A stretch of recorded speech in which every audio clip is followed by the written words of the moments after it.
You are on the bridge of your ship. The klaxon has sounded a few times to tell you that a call is coming in, a communication. And as you enter in the code and punch it in, an image appears of your master, Kor. She's a Syrian, which those of you who know, Ki Adi Mundi, a famous Syrian, sort of cone-like head. She smiles, particularly at you, Kor. We've had a report from the Outer Rim moon of Keros of a gang of Mandalorian veterans causing problems. They cannot be allowed to spread chaos and suffering unchecked and unchallenged. You are to apprehend them and bring them to Axilla, where they'll be processed by Republic authorities as prisoners of war.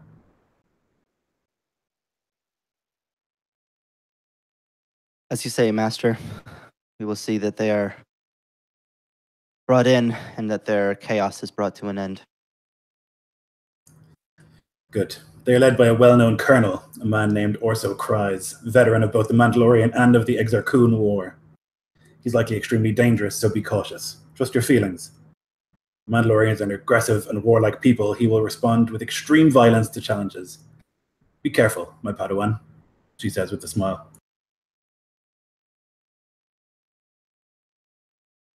Of course. If there are no questions, I shall leave you to it. And that applies to any of you.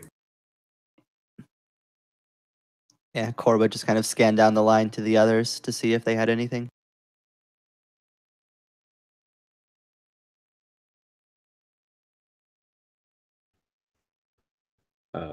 I'll step forward.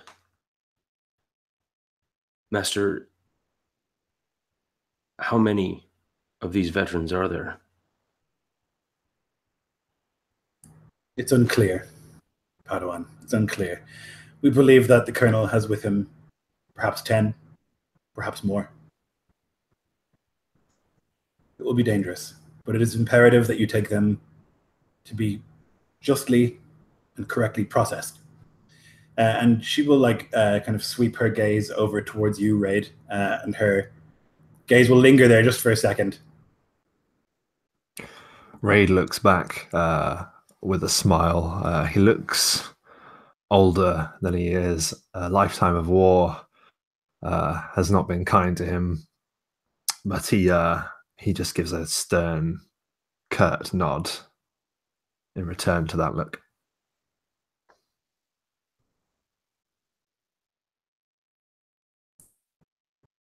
They will not make it easy. They are extremely hostile and aggressive. They will not want to be taken alive. But I trust in you that you will be able to do so. The Mandalorians are creatures of habit. I know their habits well. We will not fail. Good. Well, I wish you luck. May the Force be with you.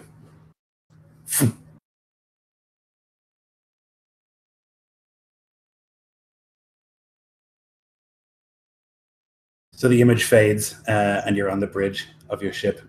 You're in the Dastan sector, which is where you had been sent before. You had been given this mission, and the Axilla sector, or system, is within this sector, so it's not frightfully far to where you need to go.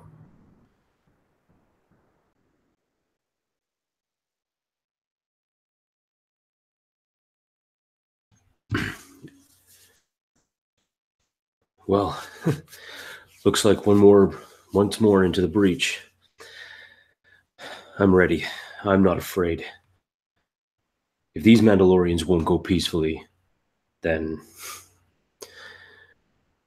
whoever's left alive will bring back. It's not to any of us to have to be peaceful, calm, relaxed. I mean, why are we the ones who will fall before these barbarians, these savages coming from space? They come in and they slaughter people indiscriminately, put innocent lives in jeopardy. I just don't understand Why are we the ones that must peacefully walk up to them and ask them, plead with them, stop? We're powerful. We're Jedi. We don't bow before some Mandalorians. We don't bow before their armor or their weapons. We have the Force on our side, and we must protect these innocent people who put their faith into us. If we do to them what they do to innocents, we are the barbarians, just like them.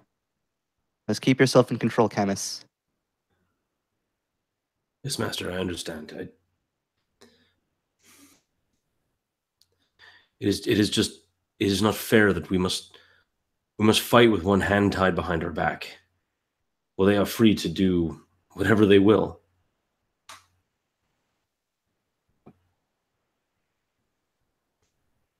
But I will do as you say. And if no one objects, I might jump into the pilot seat, if not already in the pilot seat, providing we don't have a crew. Lloyd, I'm assuming we do not. No, I think that most of the time you would be flying.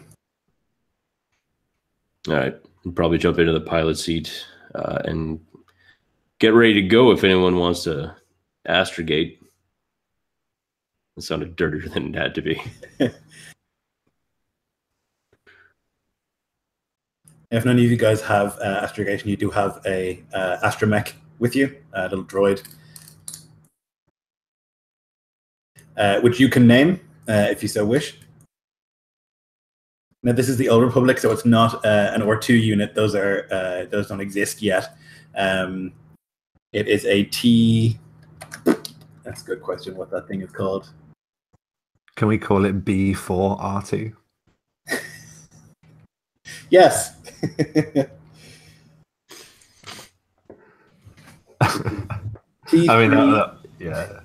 No, it's going to be that kind of campaign. You can call it T3.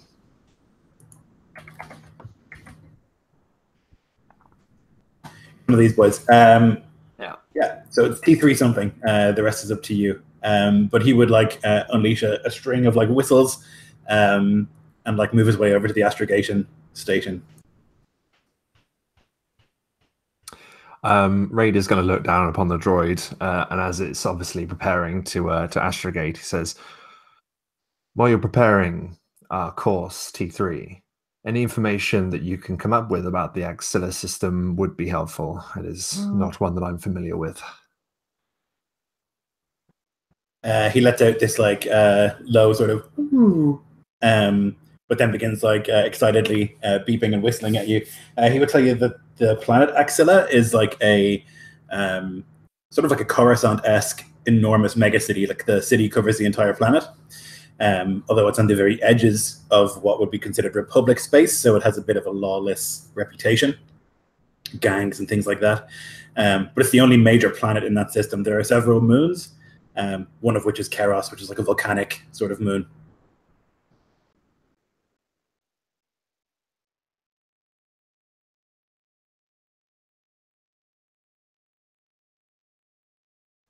So Raid, obviously, I'm guessing understands the droid. Most people in Star Wars understand the droids. So he gives a nod. Thank you, T3. But less of the attitude next time, eh? Is the course set, Padawan?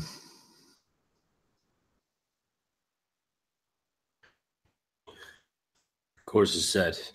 Ready to go, Master. Then you know what to do. Not really. We're playing a game. I'm not actually a space pilot. You just hit a big button or you push a big lever.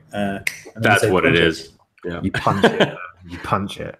All right. I punched the console. No. So I guess I'll make a piloting space check, or is it just a? Yeah. All right. And difficulty? It'll just be 2. Okay.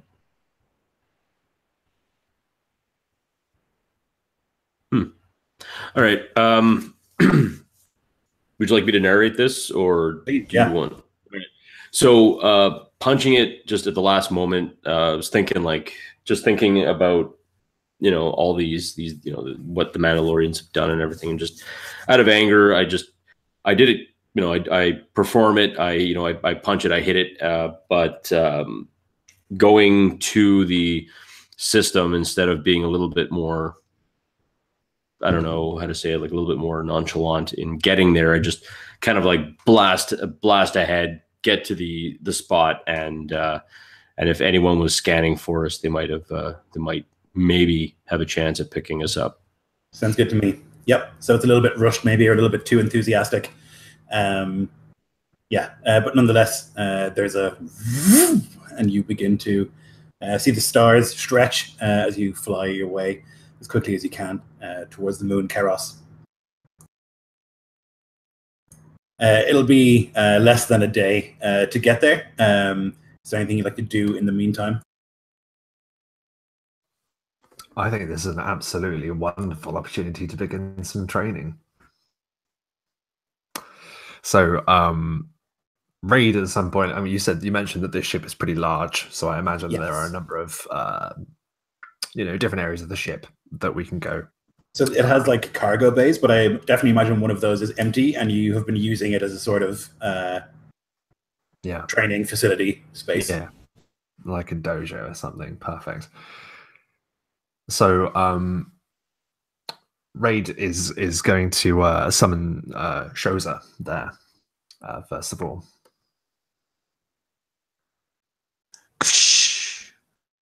You summoned me, Master. I shall walk in. I did. Your senses are keen as ever. You are aware of the situation, the mission that we've been sent on. What are your feelings on this?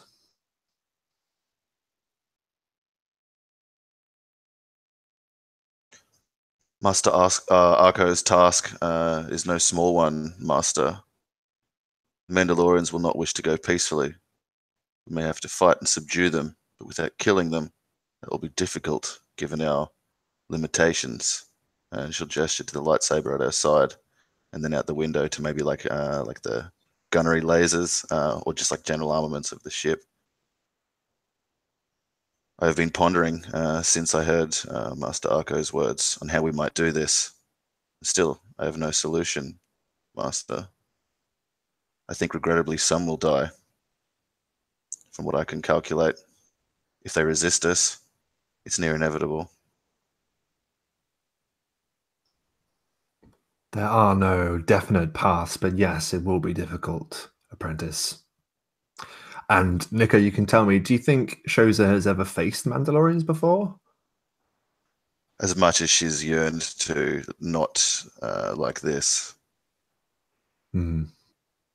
So knowing unless Lloyd wants to intervene, I'm not sure. Sorry. Yeah, sure. I would say that my impression is that neither of the Padawans sort of like directly face them, but they're probably aware of the war, and like they would have seen like hollow screens and stuff and like reports and stuff of like what's happened in the wars. Studied them. Yes, and studied them definitely, but I don't think you would have ever like directly encountered them in like an aggressive way. For sure. So Raid shows her in the eyes, and he studies her for a moment before he says, "The Mandalorians are a foe unlike any other. You have yet to face someone who is trained in battling our kind.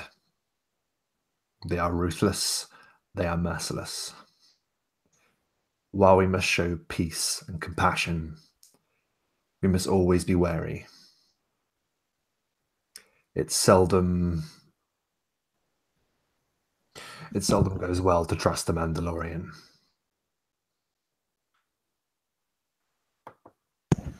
I do not trust them, she says, and then looks about at the surroundings and back to her master.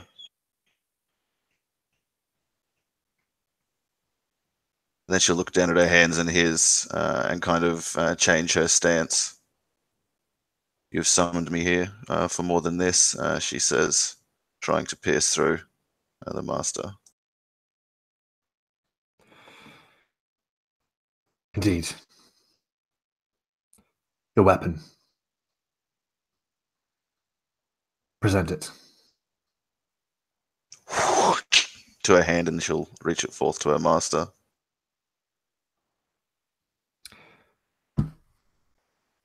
And Raid will begin essentially. I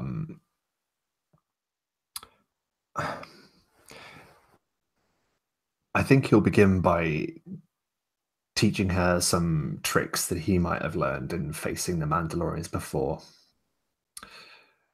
They would use vibro weapons and electrostaffs and things that would be able to parry a lightsaber, something that the apprentice probably wouldn't be used to facing. Usually the enemies they would face would either have blasters and have no way of stopping a lightsaber from passing through both their weapon and their armor. Mandalorians, very, very different. So he begins teaching different methods about how to go for the visor, for example, or the joints in the armor and things like that with the lightsaber. And he basically just stands to the side and watches as the apprentice goes through different form, style after style after style in rhythmic quality. Shoza would methodically try and emulate what you present to her for as long as you watch, like relentlessly trying. Remember, the lightsaber is a weapon, but most importantly is a conduit. It is a conduit to the Force itself. That is where your true defense lies.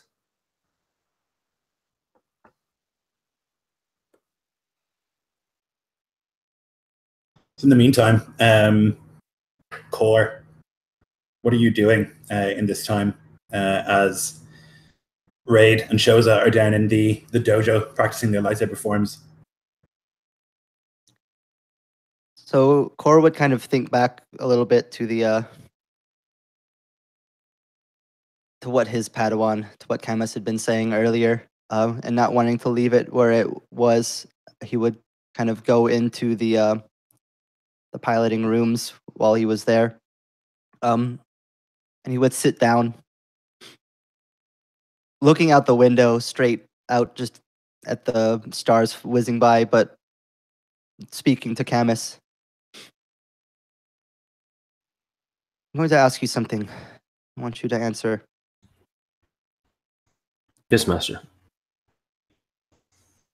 What purpose do you think that this serves? Why do you think that we are going to deal with these Mandalorians? Well, because they are a threat, Master. Because they are killing innocents. And we must summon the courage to face such a daunting enemy. I remember on my home planet, there is a group, a species of humanoid. They're not like us. They are constantly at war. They're at war with a surface-dwelling species of creature, and they have fought and fought for many, many centuries, to a point where the land had been scorched. We lived under the ocean, so it wasn't anything to us, but each one of them saw each other as a great and dangerous threat, a powerful bully. And so in that end, I believe we must stand up to those who will oppress others before the whole galaxy ends up like my planet, like the surface, a barren rock, a wasteland, where only the oceans are survivable. I'm just very grateful that we were able to persevere. But it was a shame, so much loss of life, for what? You speak great wisdom, but I'm not sure that you understand what you say. What you've just said is exactly why we must fight them peacefully, why we must bring them in. If we meet them with the violence that they meet us with, lands will be scorched, people will be killed, planets will be ruined. We fight them like they fight us. Everyone will be living under the oceans like your people. Except for the people that the Mandalorians slaughter when they run roughshod over innocent villages or cities. People have no way to defend themselves. And then if we go and try to talk peacefully with them, or even try to subdue them peacefully, and they end up slaughtering us, then who will be left to defend the innocent? Who will be left to defend the powerless against these, these monsters? And I would feel that I have failed if I cannot fight and protect those that cannot protect themselves. One I will gladly give my life with. And we will protect them. We must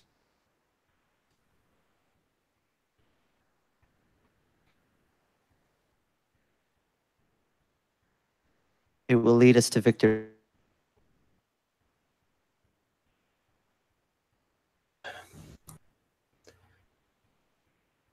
I suppose.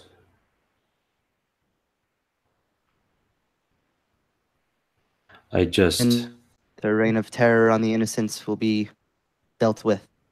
And it will offer us the opportunity for more information that might lead us to more. Then we can bring them in. We can deal with them.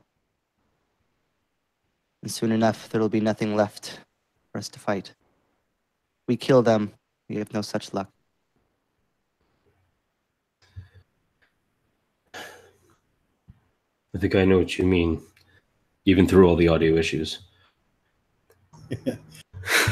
Sorry, I had to.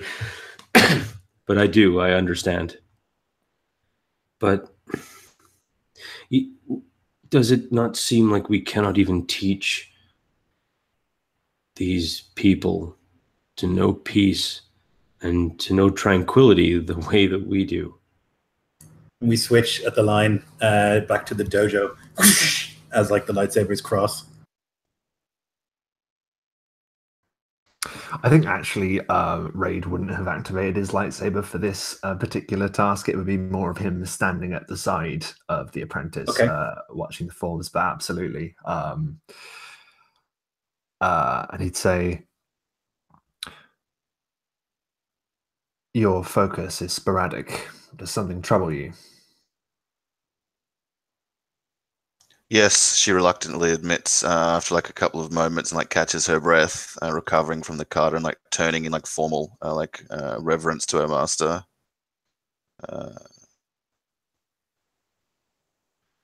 My thoughts are clouded as I try to sense our future, she says,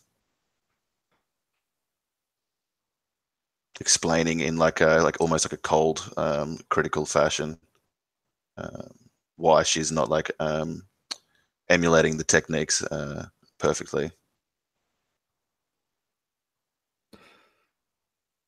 You have many barriers around your mind.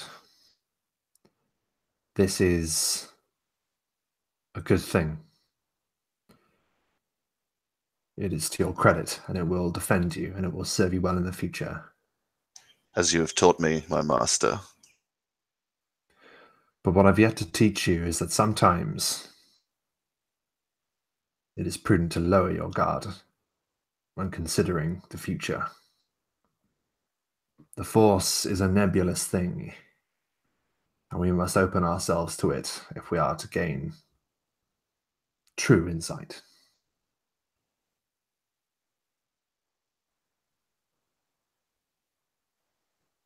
She nods slowly at that. But do not worry too much, he smiles. What we do is a great thing. We have the opportunity to make a difference. And that continues of this mission. And now, green lightsaber activates as he moves before her. Attack.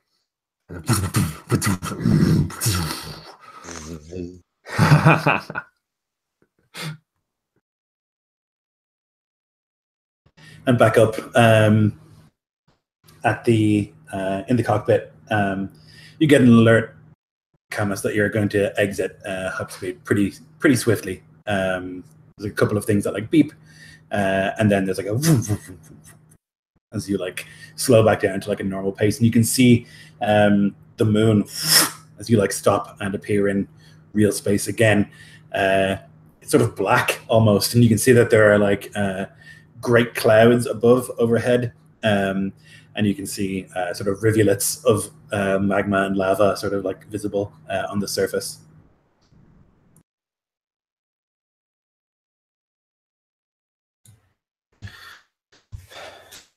Such turbulence.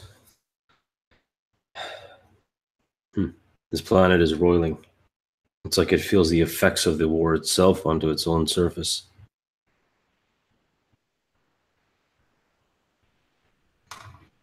We will be the force that calms the waters. I believe we will. And I'm going to kind of turn, I guess I'll just pilot the ship down. And are we going, like, I'm guessing we're just going to go into the atmosphere. Yeah, you can like preliminary scans will show a couple of different settlements that you can land at. You'll see that like scanning the moon, which is not that huge, that there's like a couple of mining settlements and things like that. There's no like big city here on the moon. Every settlement is like directly next to like a mountain or like a volcano where they're obviously like extracting resources. Master, which settlement are we to land on?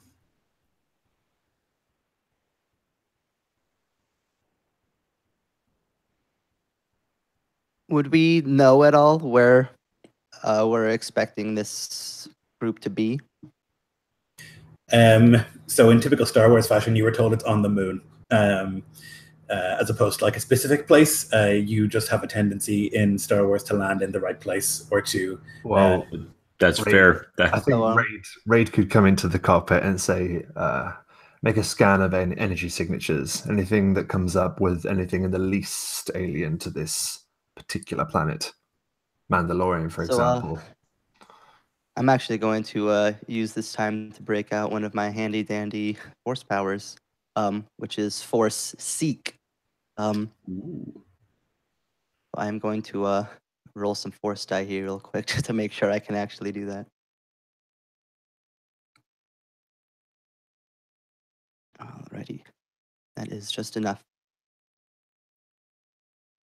Alrighty, so I'm going to spend those two white dice here. The force user allows the will of the force to lead the way to something. I gain insight into the general location or direction of a person or object that I know about, regardless of the distance. Okay, so you can like open your mind to the force and begin to feel a pull towards a certain direction.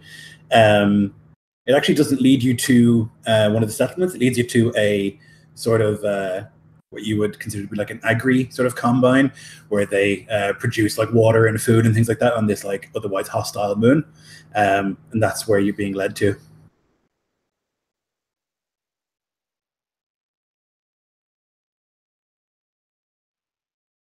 Yeah, Cor would explain that to the rest of the group, and then you would recommend we should probably land not directly at it, but somewhere nearby. If we land a ship right next to them, it could cause unnecessary damage. Okay, I'll pilot it to the settlement. So I assume you'll need to make another piloting check. Yes, sir. This time it'll be piloting planetary. Yep. And I'll aid you if I may with maneuver. Certainly. Yep. Oh, I love it. That'll be a boost, Yep. and it's going to be difficulty 3 because of the ridiculous atmosphere in this place and the thick sort of clouds. Boost. And we roll. And that sucks. Whew. Okay. So you maybe have not been in an atmosphere like this before, and as you like begin to like move through, there's like a rattling as you like move through some of these like thick, noxious clouds. And as you like break into the atmosphere, it's not the usual sort of smooth transition. There's like a you can feel like a heat coming from the front of the cockpit where you are, and obviously this entry has not gone well. There's a couple of like alarms in the ship that start going off. and your little droid is going ballistic. He's like shouting at you in his like whistles and beeps, and he's like spinning around in a circle at the center of this like cockpit, going mental, trying to fix things. As like there's a as something sparks up. And you like manage to just pierce through the clouds, and you can see like underneath this planet of black. It's all just black sand from what you can see, and you can see in the distance this like agri sort of combine area where there are like moisture collectors and like a little bit of greenery that you can see. Yeah, I think I would just narrowly dodge one dome, one agrodome, just like, oh, okay, not even seeing it, like, oh, all right, and just basically trying to like move. I just managed to just miss like another, like a kind of like a tower off to one side, and then trying to like bank it right. I overshoot it and just clip like one piece of mountain. And just kind of spin, try to like get it under control, and like landing. I ended up just like, instead of coming straight down, I'm coming in too hot and just trying to stop, and then just the struts just take a bit of a beating. Yeah, it's like you stop, and then there's a little bit of a skid in the sand, and then it just ever so slightly just collides with like a nearby cliff face. But yeah, I mean, like the droid is going mental, but it doesn't seem like anything critical was like broken in the process. So it lands, and like the alarms are like woo, woo, woo, woo, woo, woo, woo, woo. And then finally, like as the struts go down and the ship stops, everything goes quiet. I think after a long pause. Sorry. Oh, that was fun. Wasn't that fun? That was fun. Can we do that again? Oh, whew. I love that. That was wow. Okay. Camus, run a diagnostic, see what damage we've managed to sustain. We want to be able to leave this planet in one piece. I don't know, Master. This place seems like quite the vacation destination. He smiles and basically draws up his hood, seeing the hostile atmosphere outside, preparing to vacate the ship. I kind of pointed out to the droid to take care of that. Maybe run a little diagnostic, do its thing. Like, you heard the Master. Yeah, you just yeah. The T3 like lets out this like low whistle, this like pew, as you like tell it to get to work, and it like begins like puts its little one of its arms like into the ship and begins like turning things around, and like there's like this beeping, and then it like lets out this like R2D2-esque scream as it like there's like a and it's like flung away from the ship. And it looks at you and like lets out this like string of like very rude binary. Language T3, what appears to be the problem? That's not true. You don't even know my mother. He like or it lets out this like long string of explanations that like there's been some small damage to like the hull and the outside, and there's been some overheating on some of the engineering levels. Fixable, but it'll take a while. That's a good thing we have an Ashtameg droid then, isn't it? Yep, he seems pleased with that compliment, and will say so to you, and then we'll like slowly his way down towards the engineering area.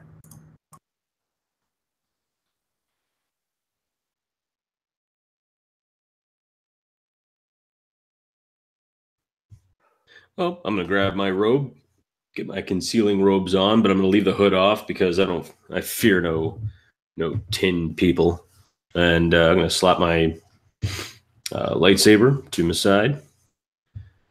Well, shall we go and face whatever we need to face peacefully? And I'll turn to Core and say peacefully. At first.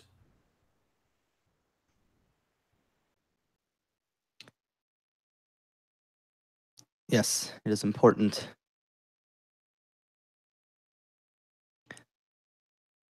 Get ready.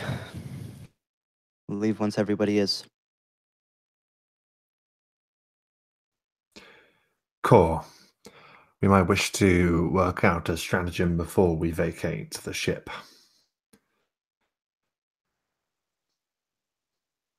How do you wish to proceed?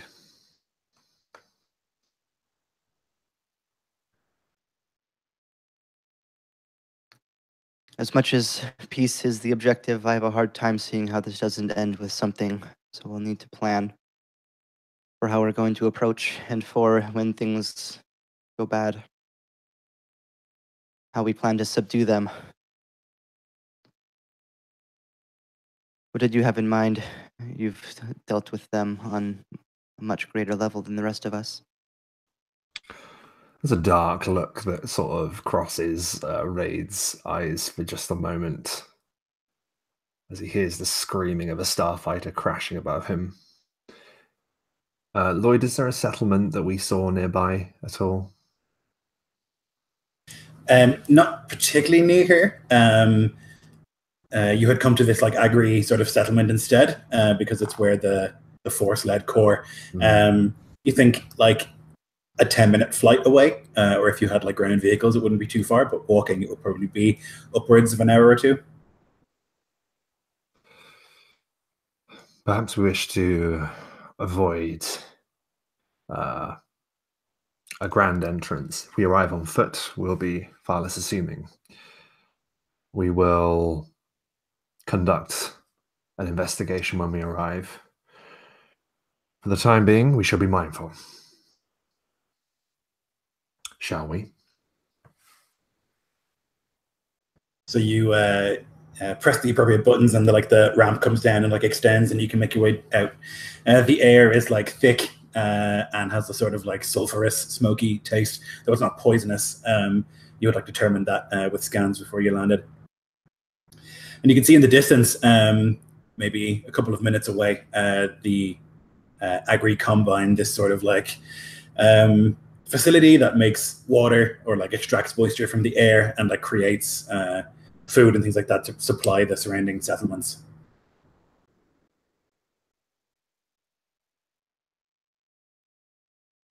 And you can begin walking in that direction, the four of you.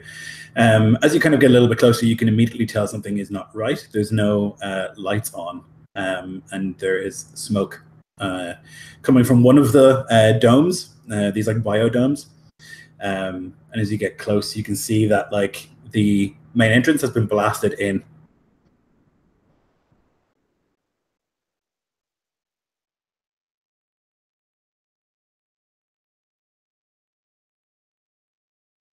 I will rush ahead and look back to the others. Come on, these people are in trouble. Come on, we must. We've got to do something. And I'll light it up. And it's like, these people are in danger. We have to destroy them. We have to save them. That was actually a fuck up. That was a metagaming fuck up. Okay, come on, stop it, Rob. Do you actually fire up the saber? I do fire up the saber.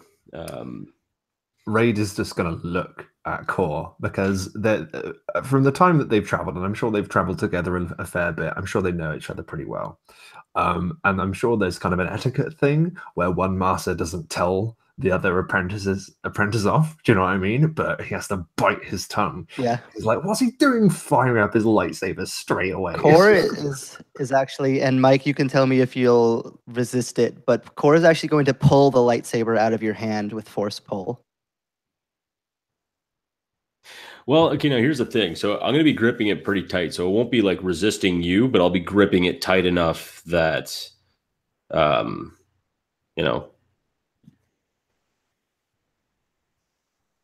know what? Fuck it. Yeah, you do. You totally do it. Don't even need to make a roll for it. You do it. Because I'm sure with your abilities, that it's just like. Yeah, I mean, I have like 8 ranks of move, so he's pretty good at it. Yeah, yeah. So yeah, like I imagine Camus like lights it up and goes to run, and literally just the lightsaber just turns off and yanks from your hand, and Core pulls it into his own. cannot be hasty. You have to stay calm. If you charge in with no plan, you will die just as anybody else in there will die. And as you skid to a halt, Camus, you can see as you enter into the main area that there once were 2 trees here, in the biodome, and a sort of welcoming area with a fountain or whatever. You can see there are 2 bodies that have been sprawled across the fountain and have bled into the water. One of the trees is scored with blaster shots, and that much of the glass here is broken. Can Shoza cautiously advance to the blaster shots on the glass and try and discern from the burn marks how recent they might be? Mm-hmm. How would you determine, I wonder? Maybe warfare? Education? Yeah, I would say a warfare. Yeah. A warfare check, knowledge check. I'm going to say it's difficulty 3 because I think it's quite a hard thing to determine. So that means 3 purples, and you roll your knowledge warfare. Yeah, I'm just trying to find knowledge warfare. If you don't have training in it, it'll just be your intellect. Okay. So my intellect's 3. Okay, so it'd be 3 green. And what was, sorry, the difficulty? 3 purple. With Raid's knowledge of how Mandalorians fight, would I be able to give a boost or something? I don't know if that's a thing I can do, you know. You can indeed. Yep. You can give an assist, so that would be... you've got it anyway. But you can roll a blue as well, Nico. Separate. Okay, yeah. So you look, and maybe you're looking, and you can see that there's they're no longer smoking, and you can put your finger to it and see it's no longer hot. And maybe you are staring, and then Raid will come over and point out something with the scorch marks and things like that that they seem to have burnt themselves out. You can determine that at least 6 hours have passed since somebody was here. Okay, thinking that they might be more than 6 hours away, she'll relax her guard a little and look for the signs of how many they are on the ground. By not moving, she's gonna freeze where she is and just look from that position so she doesn't spoil the tracks if there are any. Okay, yep, we can call that perception. If you'd like to go for that, it'll be 3 again, purples.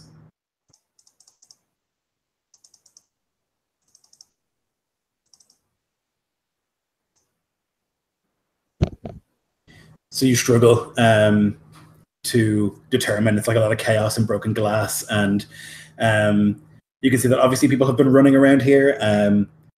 You can see the occasional heavy footprint of some heavy powered armor, but it's very hard to determine how many or anything like that. Yeah, I mean, the master had told you it's likely to be 10 or something like that in that ballpark, and you think that this is consistent with that, but it's very hard to know. I'll relay all this information methodically, not loudly, but definitely audibly for the Jedi.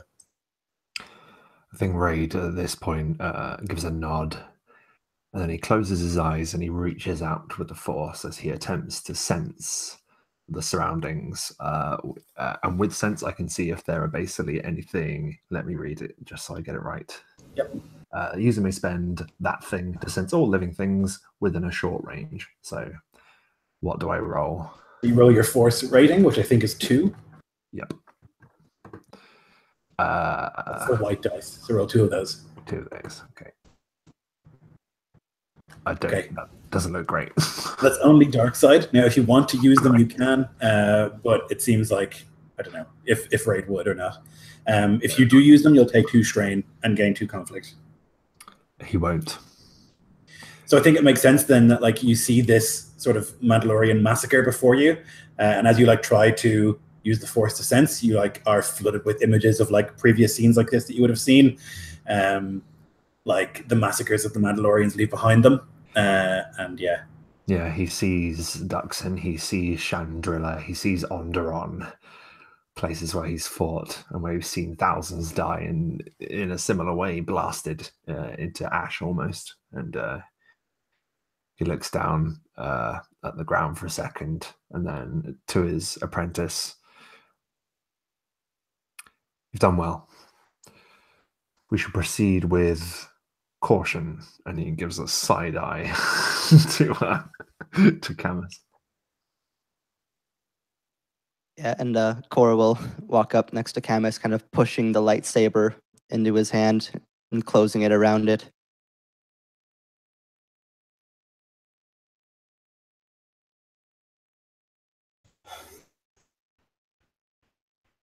Thank you, Master. And I'll hook it back to my belt. Camus, you can see like the people here are not warriors in any sort of sense. Like they're obviously farmers. Like one of them was a receptionist, clearly, and one of them was just like a laborer. And they have been like not just shot once with blaster fire, but like again and again, just like full of blaster shots. Excessive, definitely, and also you would definitely think unnecessarily. These people died for nothing. And like this?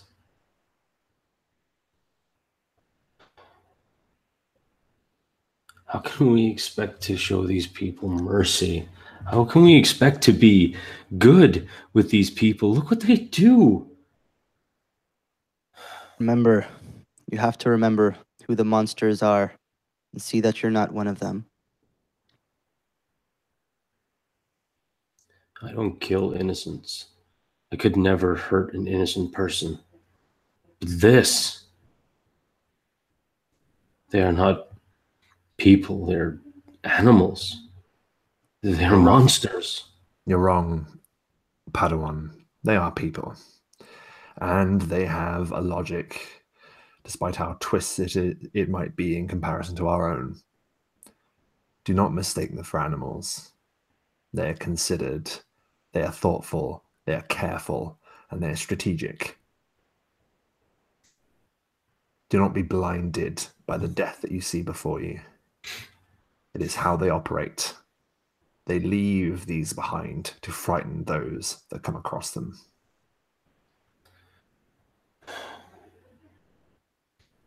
I do not fear this. And that's it. I don't say anything more. I'll just hilt my lightsaber, and keep walking. So you can push on through the facility into where into like a greenhouse, and you'll see that like the nutri packs and the things that would have been like built up here have all been taken. All of the trees have been like stripped of any fruit and then burned. They have just ruined the place and taken everything that they could take. You know that this like facility probably feeds the surrounding settlements. And that this will lead to a major problem for those people. You'll find 4 more dead sort of workers here, one of whom has been cut from the shoulder to the hip by some sort of vibro blade, something like that, and the body has been like left. The others have been like filled full of blaster fire.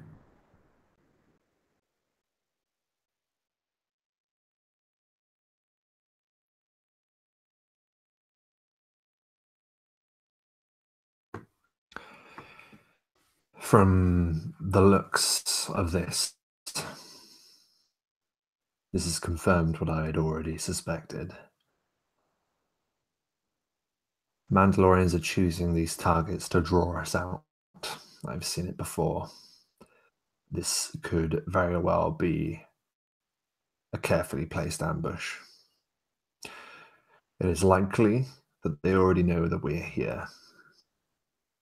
All ships give off a signature, ours included.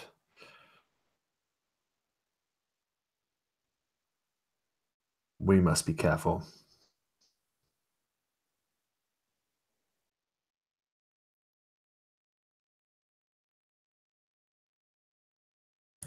it's more of the same as you make your way through the facility.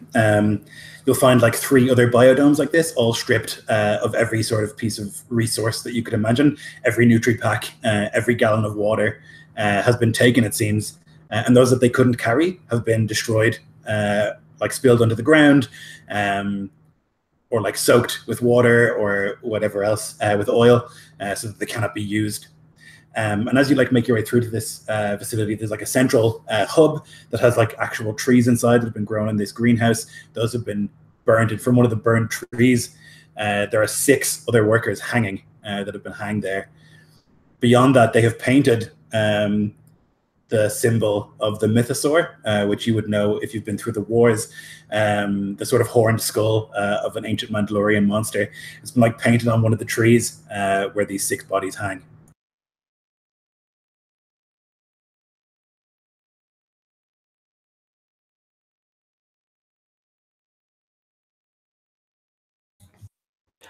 I will look to Core and say, can we at least cut them down?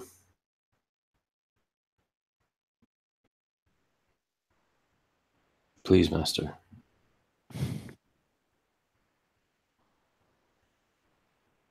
He'll just kind of give a slow nod. Not with a saber, but you may bring them down. Be careful. And I'll go about untying them and kind of just like lowering them down, not just like, letting the bodies fall, just kind of. Yeah. I don't know if you need me to make an athletics check or something, but I'm just going to, just bring each one down and kind of lay them. I don't know what culture they're from or race that they are or anything, like what species. And there's good earth here that you can bury them in if you're so inclined.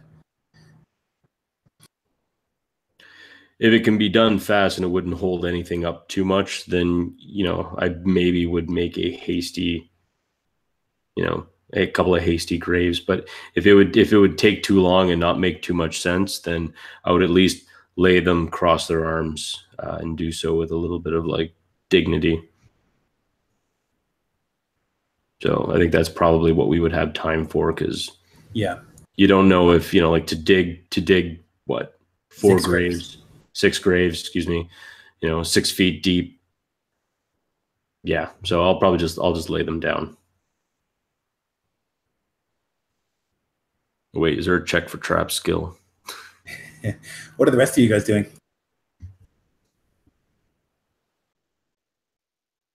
Trying to discern strategy that Master Raid had hinted at the Mandalorians might be employing. Like wonder, like to what end is this like rampant violence and useless destruction of valuable resources on what is obviously like an arid planet. So I guess her like thoughts, some of her thoughts, but her previous like stance of vigilance and wariness has probably been replaced by maybe a little complacency and a lot more wondering at that, like trying to pierce through that strategy. And she has no illuminating thoughts as yet.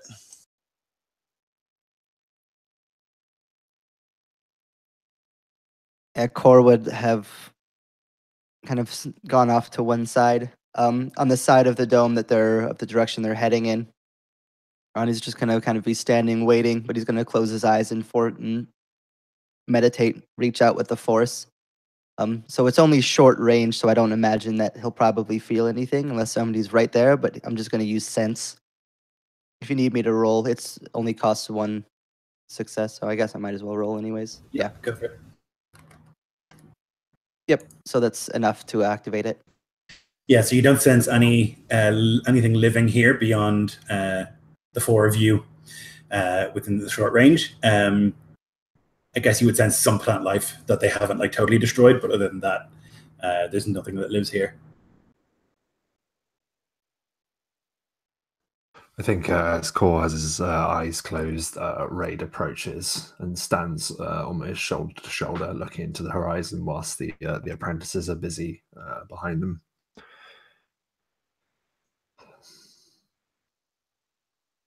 Always with the Mandalorians, it is always the same. I fear that there is a greater purpose to this. It's not so random as it seems. It never is.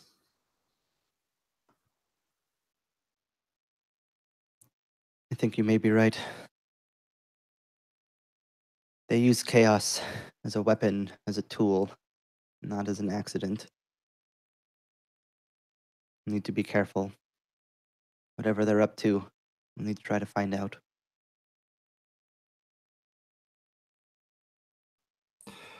We must move quickly.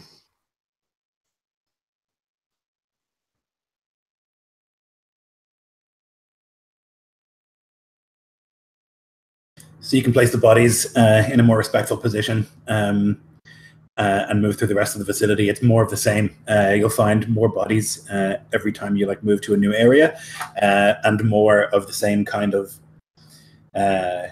deliberate and cruel treatment of the bodies. Some of them have been dismembered. You'll find many of them that have got their heads severed or have been shot repeatedly after they've been dead, it looks like. And you'll find just this rampant destruction. Everything that they didn't take with them has been destroyed in some way as you make your way through this facility. You'll find not a single person living here. Can I find a comlink record or video link record of the massacre at this moisture farm? So, yeah, okay. Yeah, sure. So you can find a computer system and try and dig your way through the archives to see if there's any sort of evidence of it. That would be a computers check. And I'll say it's difficulty 2.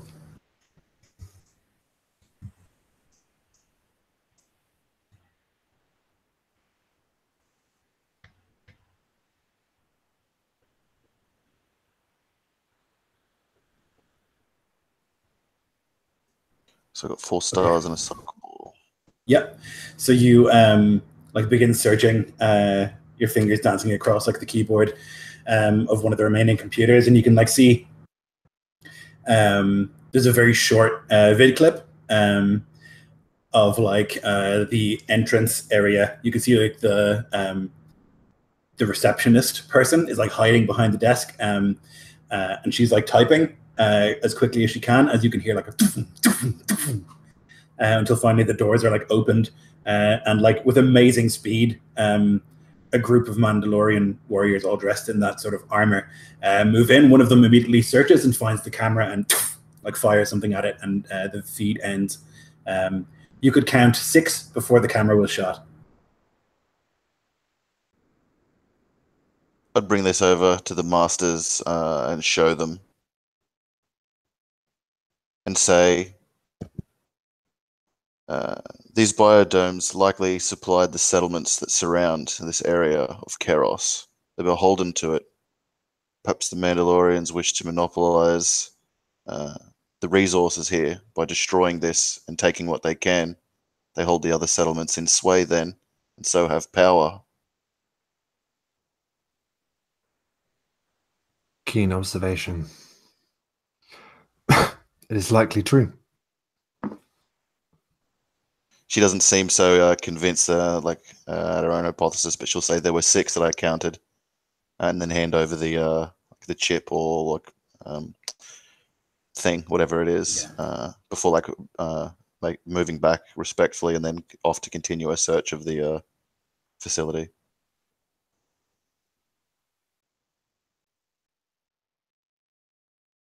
I mean, as you look, you see that there basically was no resistance put up. The people here were not really able to defend themselves in any meaningful way. You don't find any chips of Mandalorian armor or anything like that. Any evidence suggests that any of them had been even slightly injured in the process.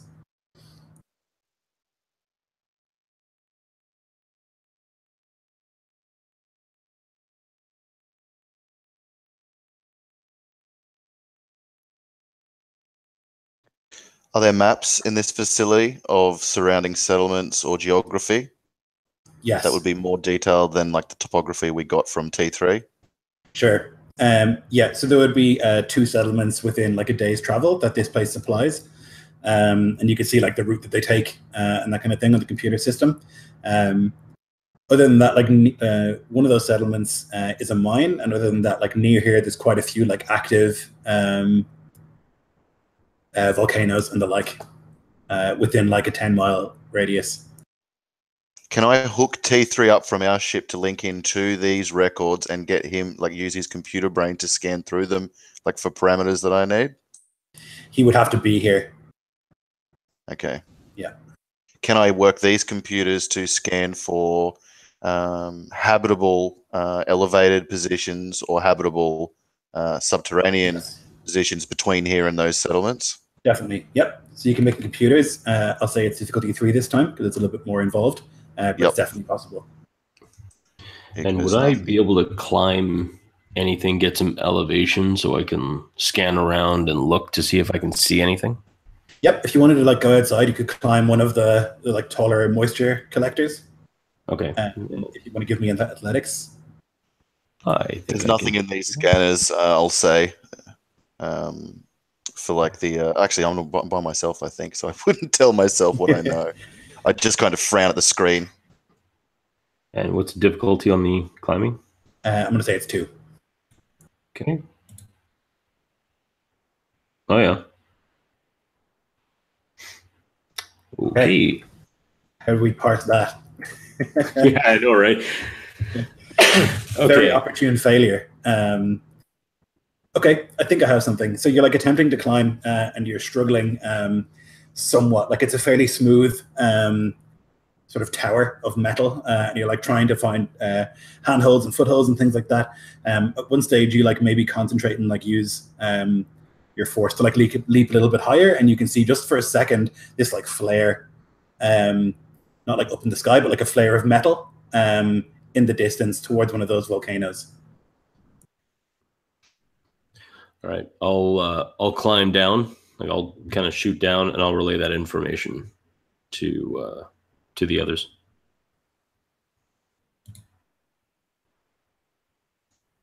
Do we have binoculars? If not, can I use like the scope of my blaster to look in the distance that Camus points where this flare was?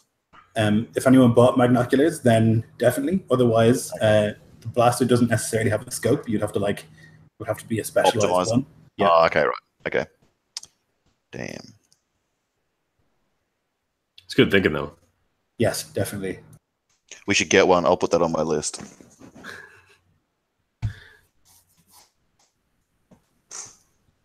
So while we're waiting and trying to figure out a plan, Cora's going to kind of step not away from the group, but just kind of off to the side. He's going to pull out one of the things that I bought as a holodeck messenger. He's going to record a short transmission. He's going to send to his master, just detailing what they've seen so far and what their plan is, just so in case something happens, that there's a record. Right. Perfect.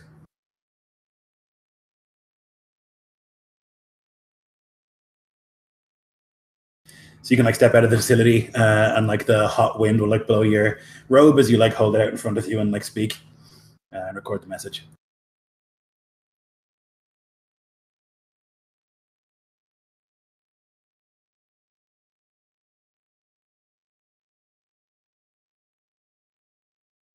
It's up to you guys. All right. So now that I've, so after telling them, I'll kind of begin to head in the kind of direction of that to see if I can like get as about as close up as I can to see if I can just spot a little bit more. I'll obviously do this in a very stealthy fashion. It was quite a distance. You think a couple of miles. You would see like outside that you would find 2 speeder bikes. You think that there are more here. There's like spaces for much more. But obviously they have been taken as well. But you would see those. The direction, sorry, the flash that you saw would be a couple of miles away. You can definitely walk if you like, but there are these bikes.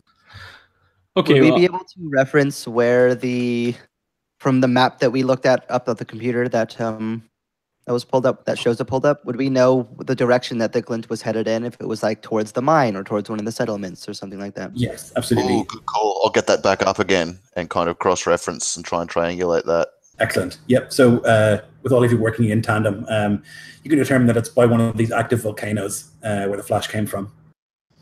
Is there any like biosuits that could aid us going into a dangerous place like that that are still left intact in this facility? I'll scan the computers for an inventory of that, and then I'll go to the places to see if they've been ransacked, if they even do exist. In the meantime, as sad as this is, I'm going to try and make a check to see if these swoop bikes or speeder bikes have been tampered with in such a fashion as Good call.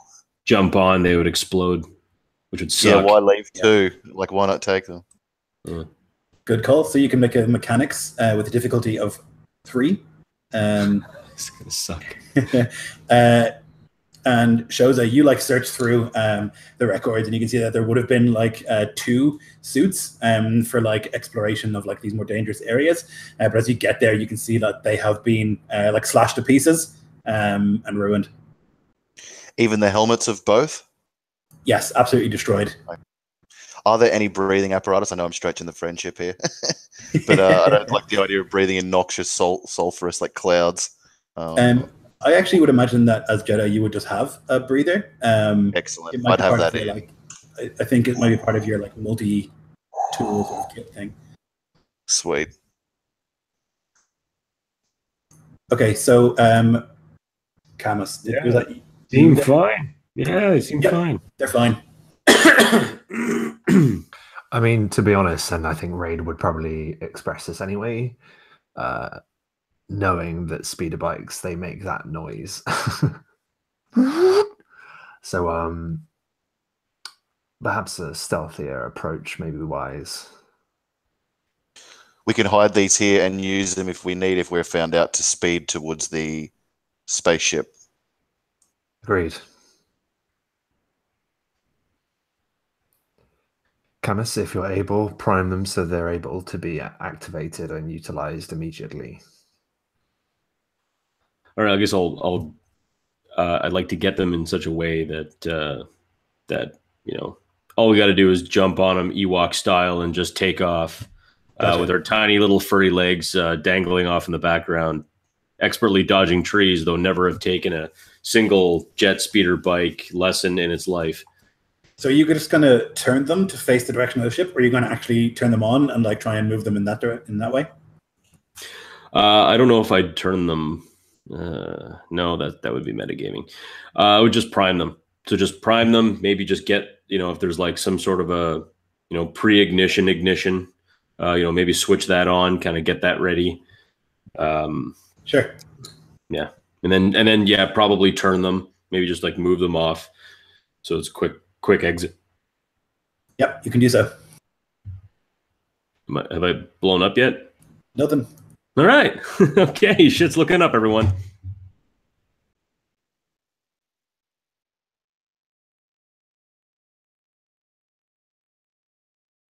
So what's the plan, guys? We Not move. die. Yes, I think the plan was to walk on foot towards the direction that the glint was. Mm-hmm. Okay. So then the 4 of you, hoods up and breathers on, begin moving towards where you had seen this glint. You can see that there's like an active volcano out there, though it's not currently like exploding or anything. There is still like a thick sort of cloud there as you make your way towards it. We'll just get a quick break there. We'll be back in 5 to see what happens when you get there.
I'm back.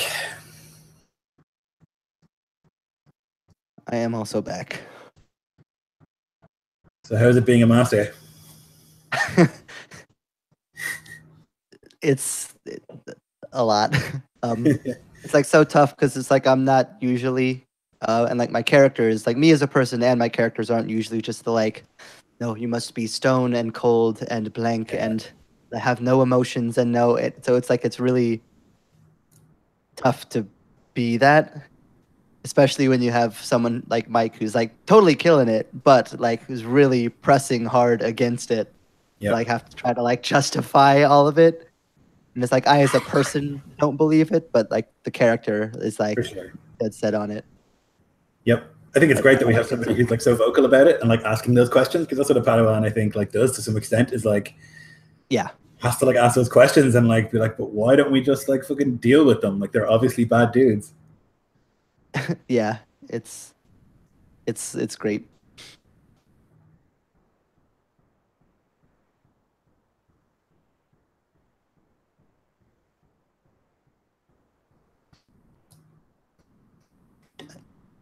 I like how much it like forces me to be that even more.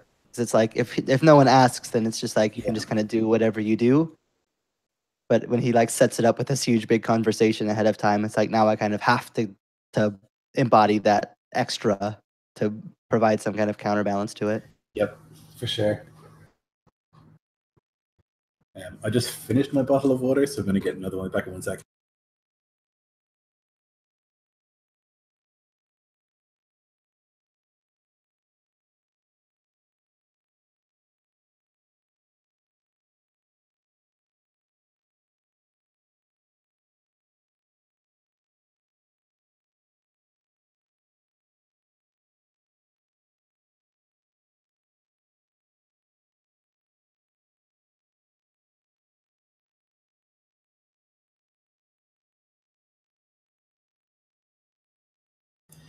Stretching the legality of 5 minutes here.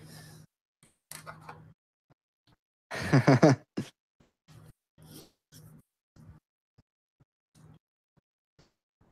interested to see how you guys are going to deal with this, because I mean, your master had like mentioned it previously, like that, like the Mandalorians are not going to want to be taken prisoner. Yeah, like my expectation is for us to like get there and they'll be like, Jedi, kill them, and it's just like, well, what do we do? Yep. Like we can try as hard as we can to not just murder all of them, but like I don't see a way that we don't kill at least most of them. Mm-hmm.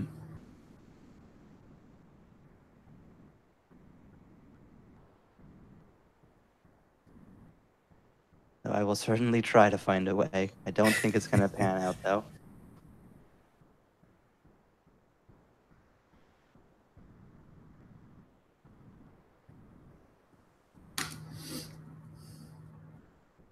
Because that's like the real test. It's like it's easy to talk about how we're going to like spare all of them and keep them alive and justice, but when the actual fight happens and it comes to life and limb, it's easy to for words to do words. Yep, it's the whole thing.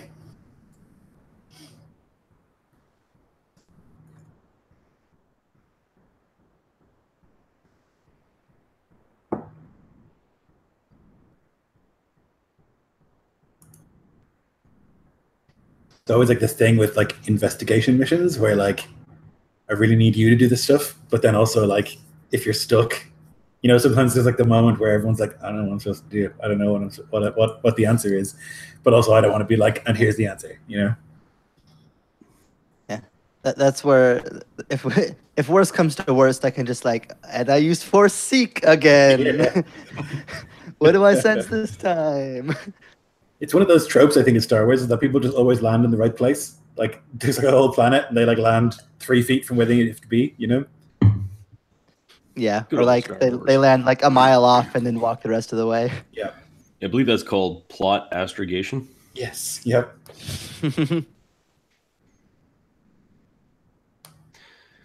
Yeah, if the anger thing is too much, you just let me know and I'll just ease it down a little bit. I think it fits. No, dude, it's great.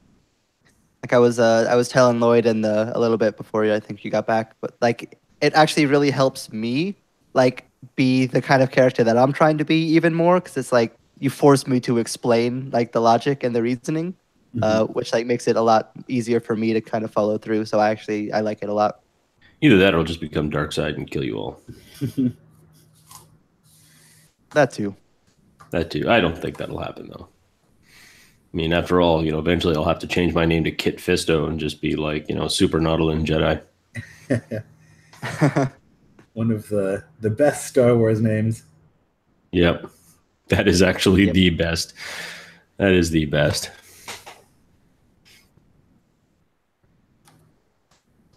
Kind of wonder how they came up with some of these Star Wars names. Yeah, it's just take some syllables and smash them together. That's what I do. I'm just like, here are 3 interesting syllables. I'm like, bam. You want to pick syllables that sound vaguely like something, That's how you get a good Star Wars name. Yep, just literally my method was like take a random first 1 syllable grouping of letters, take a random 2 syllable grouping of letters. Yeah. Done. Close enough.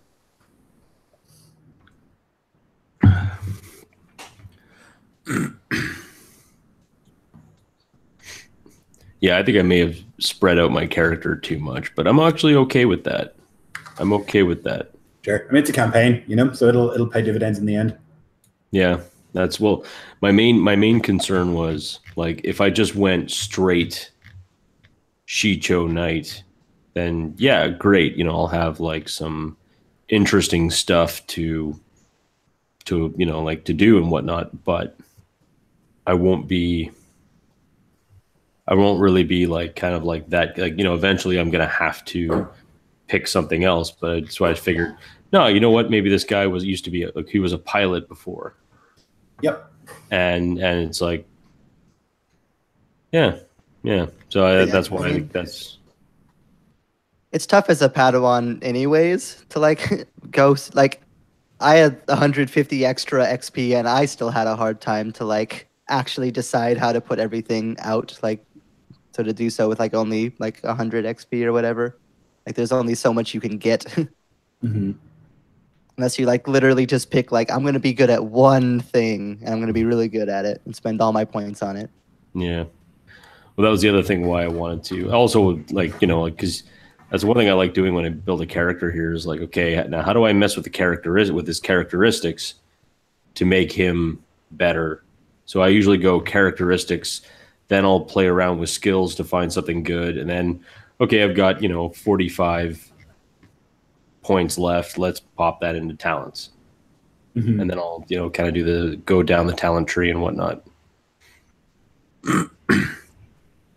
But we'll see how much XP we get awarded. You get 2 experience points. This is going to be a long campaign. Okay, I think we're all back. So you begin your walk from the biomes across this basically like a desert. There's like black sand, and there's a couple of like standing sort of stones, like big black stones that like jut up from the ground. It's rough terrain, and as you kind of like make your way towards the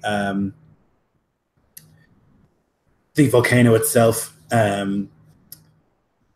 you don't see anything untoward or exceptional, really. But as you kind of like get close and start to like move around, you can see quite suddenly the silhouette of a ship that has like seemingly crashed. It's got pretty significant damage. You would recognize this ship, Raid, definitely, as like a Mandalorian ship. It looks like they've taken some damage as they like either entered the atmosphere here, like you did, or maybe they hit something. And as you like look a little bit closer, you can see that there's like a scratch mark like halfway down the volcano. So they've obviously like hit that as they were attempting to land. Although of the actual Mandalorians, there is no sign. I think at this stage you're still a couple 100 feet out.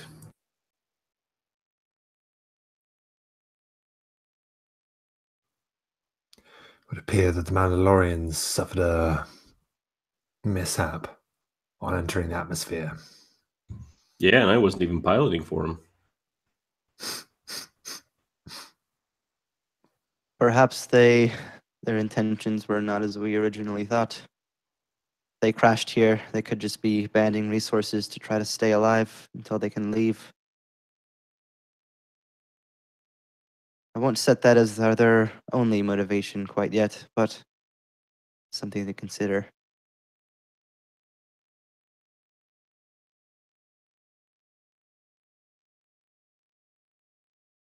Raid is going to approach the ship with caution. So you're still quite a bit out. You're walking past these standing stones, which go up maybe 30, 40, 50 feet, some of them. Like you might have seen in like the Westerns, you have those like weird rock formations in like Monument Valley that kind of look to them. As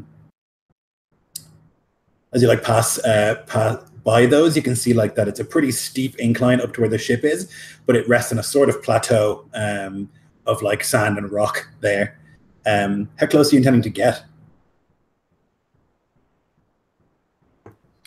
I'm going to be basically approaching the ship to basically examine it. So Okay. I'll get to about 50 feet away to make any further observations before approaching. I know the Mandalorians like leaving traps, so carefully. So you don't even get to within 50 feet. When you get to, if you were like using a viewfinder, exactly 100 feet, there is a and a shot is fired at you. Gotta roll the dice. Do you have any defense for ranged? Let me check. That's a good question. Should be on the first page, right? Yes. I don't for range, no. Okay. So there's this like strange sound, almost like subsonic, of like a blaster shot, and then like from significant distance away, you. Oh, good God! Are hit by like a powerful blaster shot, maybe like a sniper shot of some kind. Slams into you. So you. This is going to be ugly. It's something I can't parry, right? No, you'd have to have reflect for this particular thing. Sure. You do have soak, don't you? Believe so. Yeah. 6 soak. Okay. That's going to be real nice.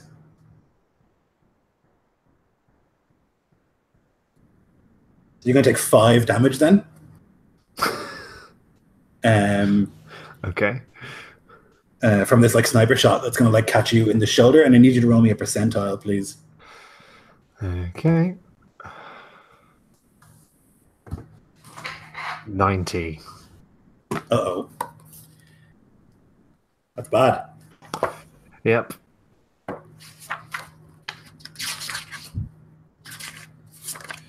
Gotta find that table.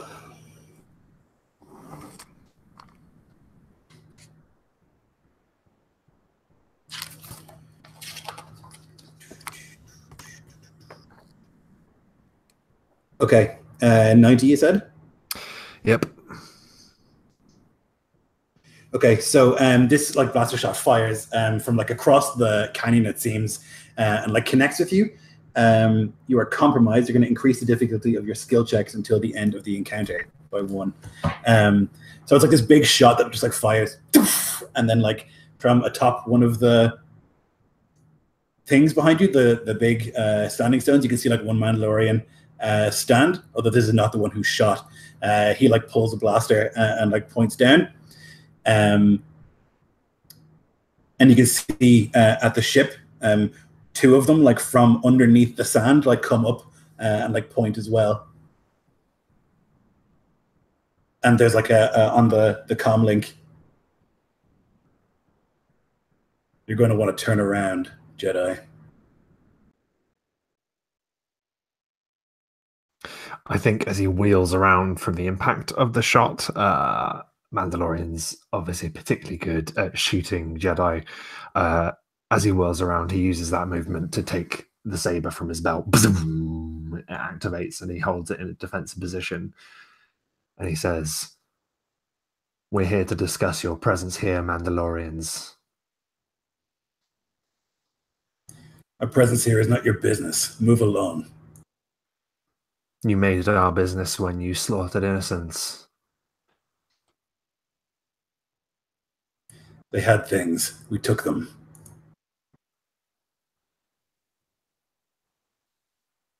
It is your way to do so, I understand that. But the war is over. The war is never over. And Raid can't help but feel that that, to him, is also still true. Stand down. You need not die needlessly here, so far from home. I've already hit you once. I can do so again. I'm not the only one here. Step away. Are the rest of my companions here, or are they still behind me, or... Yep, I assume You got shot, man. We booked it. You're on your own. I could take them. My assumption is that when the shot was fired, that everyone like activated lightsabers, and now you're standing, I would imagine, sort of back to back, facing different directions.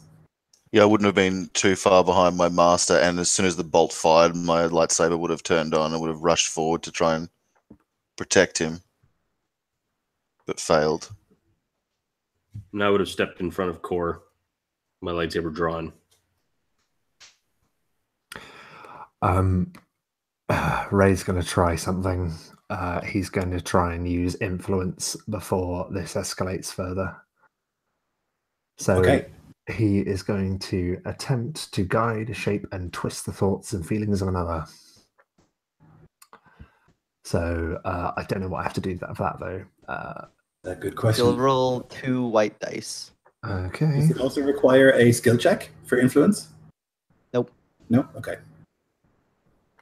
So when- basically, how the force powers work is that none of them have any checks unless you decide that they need to.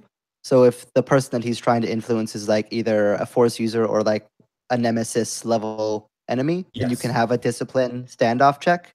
Otherwise, it's just presumed that force powers automatically work. Yes. Well, this guy is a nemesis for sure. So he would roll his discipline to try and resist. This is not his first rodeo with Jedi. So you can roll your force, Rob. Yeah, two I dice. rolled the 2 die, yeah. I don't know what it means. Right, so you got 1 success and 1 dark side point, which you could use if you wanted to. You Nope. would gain strain. Okay, So yeah. influence only requires 1 Okay. die for the emotional affecting thing, so he only needs the 1 success. Okay. So then if this guy's resisting, he rolls his discipline, and I guess Raid also rolls It's usually discipline. an opposed discipline, yeah. For sure. Okay. I think I've got all right discipline. Let's have a look. 1 yellow and 2 greens.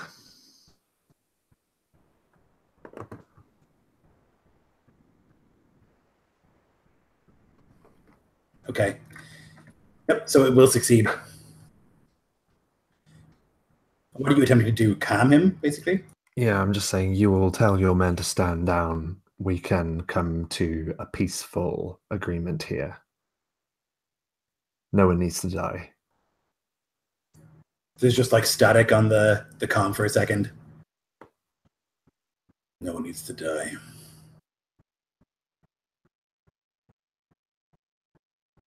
And there's like a moment, and then you see the guy at the 3 Mandalorians that you can see, like their weapons go from this to like held, ready, but not pointed.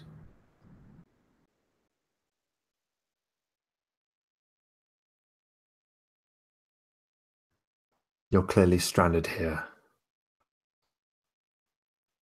We can come to an arrangement. And we can ensure that you leave this place.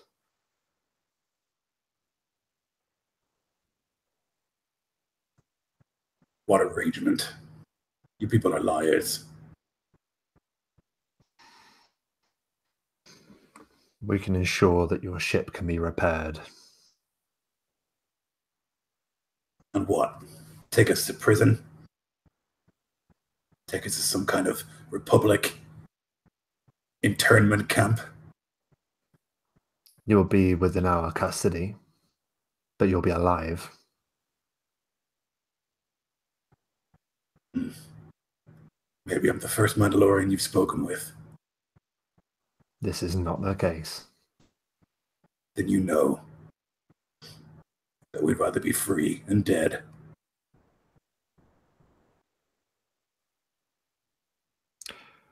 Ray begins walking towards him, saber in hand.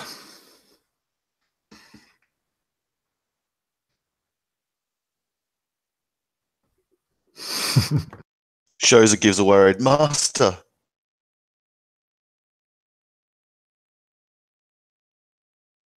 One last chance, Jedi. Turn around and leave. You will answer for your crimes here, Mandalorian. Whether it be back on Coruscant or here now. Shoza looks from her master, quickly departing, and then back to Core. And then back again.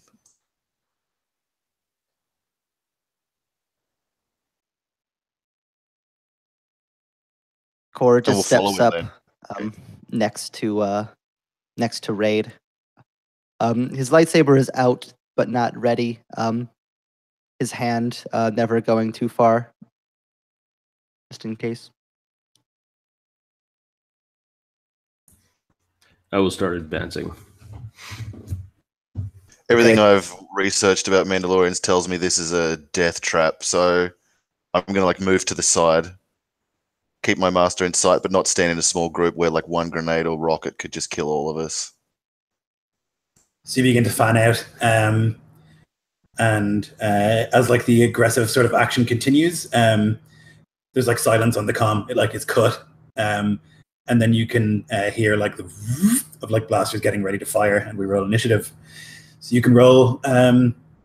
Cool. I think because you're prepared.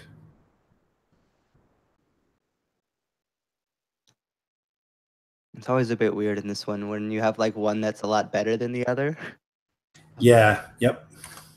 Like my vigilance is like top notch, but my cool is terrible. Yeah, same. I would actually like to use one of my abilities, and it is rapid reaction. I will suffer a number of strain to add an equal number of successes. I can, because I only have one rank, I will add one success and suffer one strain. Right on. You don't add any difficulty on initiative, do you? Nope. You just straight up roll it. Just do that. Just double check. Oh, Jesus. My name doesn't show up on the thing, but mine's the one that's the yellow and the green. Okay. Okay. Most of my dice cancelled out, which is super weird. Okay. We're going to have to start doing names on this because it gets very hard to like track in future games anyway. Fair enough. Okay, so can you guys tell me what you got? So I don't. Basically, the one that I did was the one before Shoza rolled the one green. So mine's the one with the Yes. yellow and the green. Yeah, that's Okay. what I got. And Mike, what did you get? Mine is the latest one, so I got 2 successes and 2 advantage. Shows got 0. And what did you get, Jeff? Mine is 2 successes, 2 advantages as well. So it'll go PC, PC, and PC.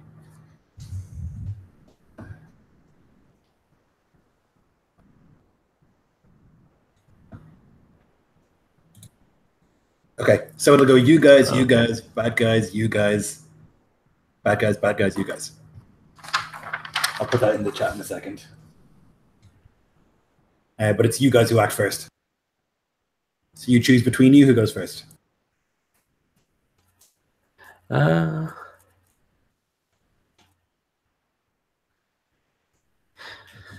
mean, I kind of would think that I'm probably less disciplined than my master. So I'm gonna probably like charge in to the nearest guy that I can find, if I whoever I can see, and just if I can make it in time, great. If not, I'm gonna charge to if there's some person I can see that I can actually get into range with, awesome. If not, I'm gonna run and find the first piece of cover that I can see, a standing rock or something, and then get behind it. No problem. So it's kind of like this, like their ship is up there, and that's where you can see now the guy. He has this like very notable sort of Mandalorian armor. It's like covered in designs, like tribal paintings and stuff, and his like faceplate has like a skull sort of shape on it. He's got this huge sort of sniper rifle that he obviously shot you with, Raid. And next to him, there's another Mandalorian warrior.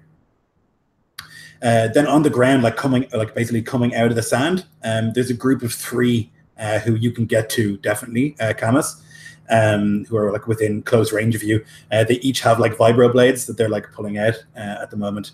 There's another group of 3 on top of one of those big standing rocks, who like have blasters and who are like pointing down at the combat. Okay, I'll go to the nearest one and make this lightsaber action happen. Let's do it. So let it be done. So let me see if I'm going to do this right. So what's the difficulty in hitting one of these bad boys? It's just the normal for engage, which I think is 1, right? If it's in melee. I believe so. Let me check my handy cheat sheets. Unfortunately, for some reason, those cheat sheets you gave 2? Yes. Okay. What were we going to say? The cheat sheets, for some reason, won't come up for me, but I think it's because my computer's a dick. Okay. Yeah, it'll be 2. Difficulty 2. All right. So with 2 advantage, because that's what I just rolled, what I can do, what can I do with that? Probably can't do nothing with that. There's like a whole list. Let me see. I believe 2, because I'm just having a look here. A free maneuver. Or like if you have an idea of like what happens, that would be fine as well. But like mechanically, you can do a free maneuver with 2 advantages. Because you would have used 1 to like get over here. Yeah. So you could use it to aim maybe for next turn. Or unless you have like an idea for something that happens.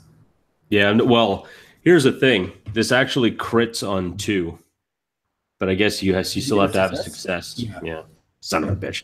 Yeah. All right, so I think what I'll do is I will run up to the first Mandalorian, and though I won't hit, I'm going to plant my foot as I get close, and I'm going to kick up a big thing of black sand into his, like, just to kind of like get up under his visor or something, or get into his face. So the next time he tries to hit me, he'll have disadvantage. Perfect. Yeah, I like that. Disadvantage. Wrong system. So you know what I mean? I got you. Okay, so you run over to these 3 who have like literally popped up out of the sand. They obviously have like vacuum sealed suits, so they're waiting there. They like pop out. They each have these vibro blades, and they have like wrist mounted pistols, it looks like. And they're like standing there ready, and you like rush up and you like kick a bunch of sand up. It like smashes into some of their visors, and they like bring their hands up to try and protect from like the hot sand. And it's one of you guys who acts next. I think as the black sand flares up into the air, all the Mandalorians see are the lightsaber blades, and a green one rolls like that as Raid explodes through the black smoke and just basically brings down the saber at the closest one. Perfect. So I've already put it into it. Let's see what I get. I get 1 blue and 4 yellows and 2 purples. 2 purples. Yeah. Oh my goodness. Okay, so that's that's a lot. So your lightsaber does 6 damage, is that right, or 7? I believe. Hang on, let me just check. I don't think I get extra damage because that took an extra crystal, I believe. Yes, I think so too. Let me look. It doesn't say on my. Oh, it's on the equipment, isn't it? Yeah, it's base 6. I thought you might have taken the extended hilt. Basic I is do. I do have the extended hilt. Okay, so then it would be 7 8, 9. Yes, And then- it is 7, yeah. With those 3 advantages, you can get a crit. So that's brutal. So if you'd like to roll me a percentile, please. Gladly. Here we go, 95. Oh, Jesus. With the additional advantage, you can add 10%, so that'll be 105. Okay. Which is real good. This is going to be real gross. You're going to absolutely ruin these dudes. Now, there are other things you can do, but like the crit is just like really good, and it's Sure. like the simplest thing. Nope. Right? More than happy to do that. I should just keep this page open, shouldn't I? I don't know where it is. Do, do, do, do, do, do, do. Do, do, do, do, do, do, do, do. Book is so large. Was it on those cheat sheets that you gave us, Lloyd? Oh, that might be a crafty idea. Nope.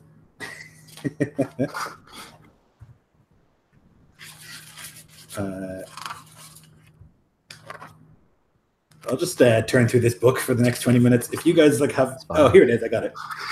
105. You got maimed. One of the target's limbs is permanently lost. Oh God. Perfect. That's exactly what I wanted to do. Okay, so these 3 are a minion group. So you'll actually be able to take down 2 of them with the damage that you do. So if you want to describe how 2 of them die, one of whom loses a limb. Yeah, I think one reflexively takes a shot at Raid with his wrist pistol, and the blaster bolt gets reflected back into his throat, and he collapses dead. The next one raises the vibroblade to basically block the saber, but Raid ducks beneath, and just a horizontal swipe as his arm flies down the hillside. Excellent. Yep. And he lands like that.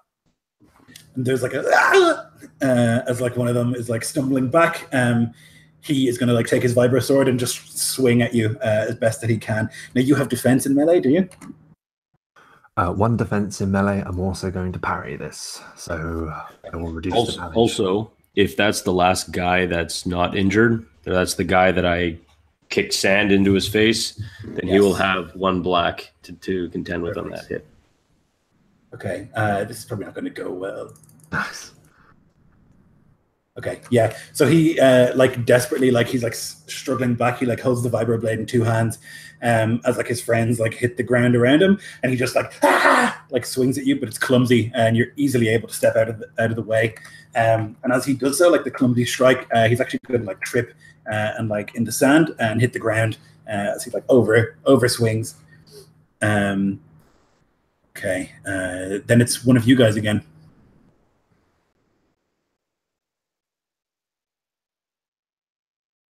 So maybe shows it because Jeff has been dropping in and out. I thought it was PC, NPC. Sorry. Yep, but we just did an NPC. Oh, okay. Oh, right. I see. And he's just the one of the mini. Okay. Yeah. I'm going to move this time, angling up towards the ship, away from where the melee is breaking out, and try and gain cover from that sniper, but like trying to trek towards him. Gotcha. And with the intent of cutting this guy's hands off. Perfect. So you can like run with the lightsaber drawn like through the sand. I'll actually switch the lightsaber off. That's a nothing, right? Yeah, nothing to switch on. Because I figure like it might give me away if I'm in like a smoky area or whatever, and I've got this like fluorescent blade. For sure. He'll definitely see it. So I'll turn it off for the favor of like moving from cover to cover. Not intent on the melee for now, heading towards the speaker. Yeah, you can like skid to a halt behind one of these big sort of rock formations and like press yourself against it as you like and get ready to move on your next turn. That was you. So now the guy at the top, he's gonna like we'll see through his eyes for a moment through the scope, and he'll like see the Jedi standing down below. As they like hack through some of his men, he's gonna like point and fire. Do you have any range defense, Camus?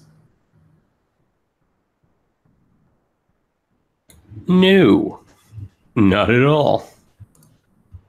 This I'm just a Padawan. potentially will get very ugly.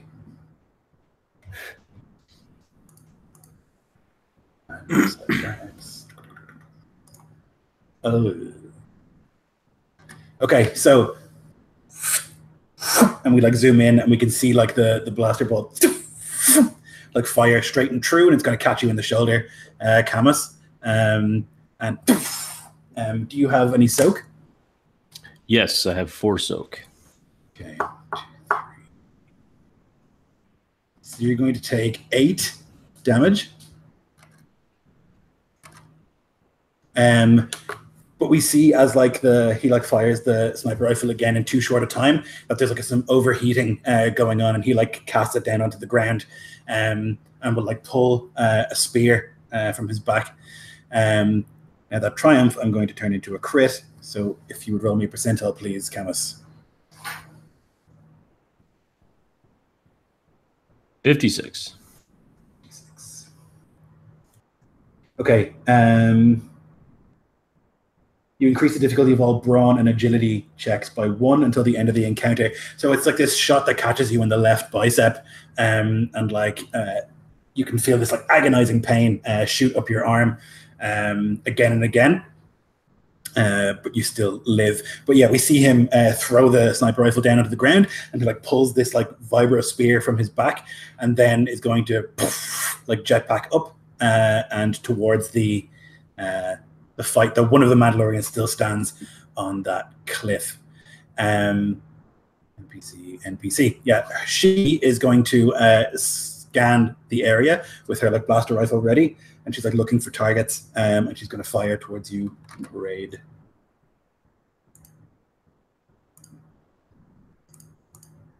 And you don't have any range defense, right? Okay. Yeah. Okay, so you're going to take. You have. Did you say you have 6 soak? Right. Sorry, I missed that was directed at me. I do That's fine. apologize. I Do you have 6? soak, Yeah. yes. Okay. So you'll take 4 damage. But you can see that she fires, and as she does so, there's like something wrong with her blaster, and you can actually see this sort of like as it explodes in her hands, and she's like, "Rah!" And she like pushes it away and like steps away, teetering close to the edge of the cliff as it explodes and deals damage to her. Okay. Oh, there's actually another NPC group that goes at the end, who I forgot about. Didn't put them in the initiative. I'll just put them at the end. The 3 on top of the pillar are like searching, and they're going to fire at you, Core. Do you have any range defense? Yeah, I have 1. Okay. And I'm also going to, if you haven't already rolled, I haven't. I'm going to give them 2 setbacks as the force channels against them. One of my mystic abilities. Okay, nice. Okay, so there's just like this, like, pew, pew, pew, pew, pew, like these high-pitched Mandalorian rifles they fire down, but either by like reflecting or absorbing, or just the force on your side, they just like hit around you but don't connect. Okay, back to the top. It's one of you guys. Well, I never went, so I should have been in there somewhere, right? Yes, so you should go now. That makes more sense. Yeah, so Core is going to so it sounds like there's kind of been a cluster forming in one area. Yeah, there's 3 of them on top of one of these big tall standing stones. There's only one left by Raid and Camus. They've dealt with the other 2. Currently in the air is the one who had the sniper rifle. He's like flying with a jetpack. And then on top of the cliff face, there's like his second in command, it seems, and her rifle has just exploded.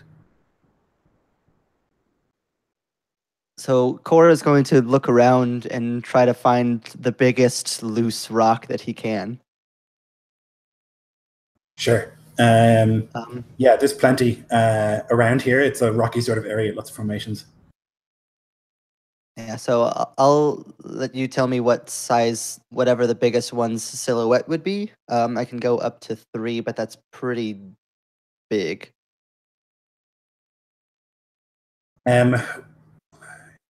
What's like a shorthand for how big Silhouette 2 is? Let me put it this way. Three is a flight, Silhouette 2 is a beta. I think an X-wing is Silhouette 2. That's huge. Shit, son. Yes, it is. I don't know if there's rocks of that size here, to be honest, like lying around, that aren't like actual rock formations. I think Silhouette 1 is reasonable for sure. Oh, Silhouette 1 would be a rock as big as a person. Yes. Unless, I mean, if you wanted to be cheeky and you could pull like half of one of the standing stones down, if you wanted to. I actually think Silhouette 2 is reasonable looking at this guide. Yeah, I think you could find a Silhouette 2 rock.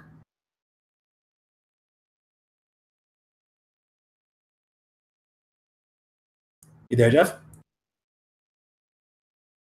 No. Jeffrey. Okay. Jeff's gone again. Okay, we'll go back to the top. So you guys can choose each round where you want to go, so you don't have to. You're not stuck in place. But if you want to go in the same order, you can. Oh, wait! I think he's back. Is he back? He's back. Hey. Okay, Jeff, you dropped again. Damn it. Yeah, so I'm throwing this rock at him. Okay. At which? At the dudes on top of the other rock, or the jetpacking guy Okay. coming towards us with the spear. Okay. So that's Silhouette 2 is base 20 damage, and you should see my roll in the roller, maybe. Good God. Well, there's no difficulty to hit him? And there probably should be, right? You still have to hit him. Yeah. Good roll. So I think to hit a moving target with like a rock and the force, I'm going to say it's going to be, it would be 3, and he has adversary 2, so it'll be 2 reds and 1 purple.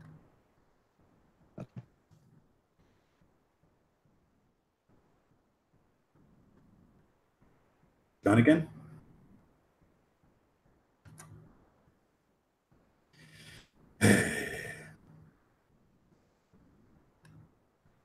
Okay, we'll just go back into the list.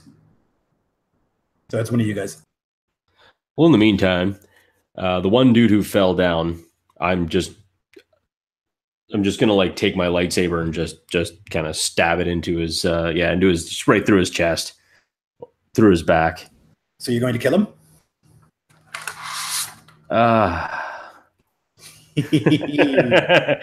Don't you?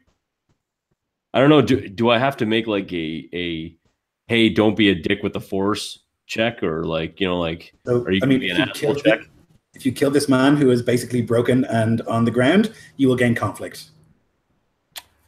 You have gained conflict at other times in this session already, from like the way that you've spoken and stuff, but like it's going to happen in these sessions. But like this particular instance, like it's possible to disarm this man rather than kill him. Okay, well then if that's the case, then I'll disarm him. As a matter of fact, I'll disarm the guy. Okay. Maybe that'll be the best. By which I mean take the weapon, not his arm, right? I got that. Okay. Do you have the some gem thing, or are you just going to make an attack? I'll just make an attack. Okay, sure. So what I'll do is I'll increase the difficulty by 1 to make it a disarm as opposed to a killing strike. Does that make sense?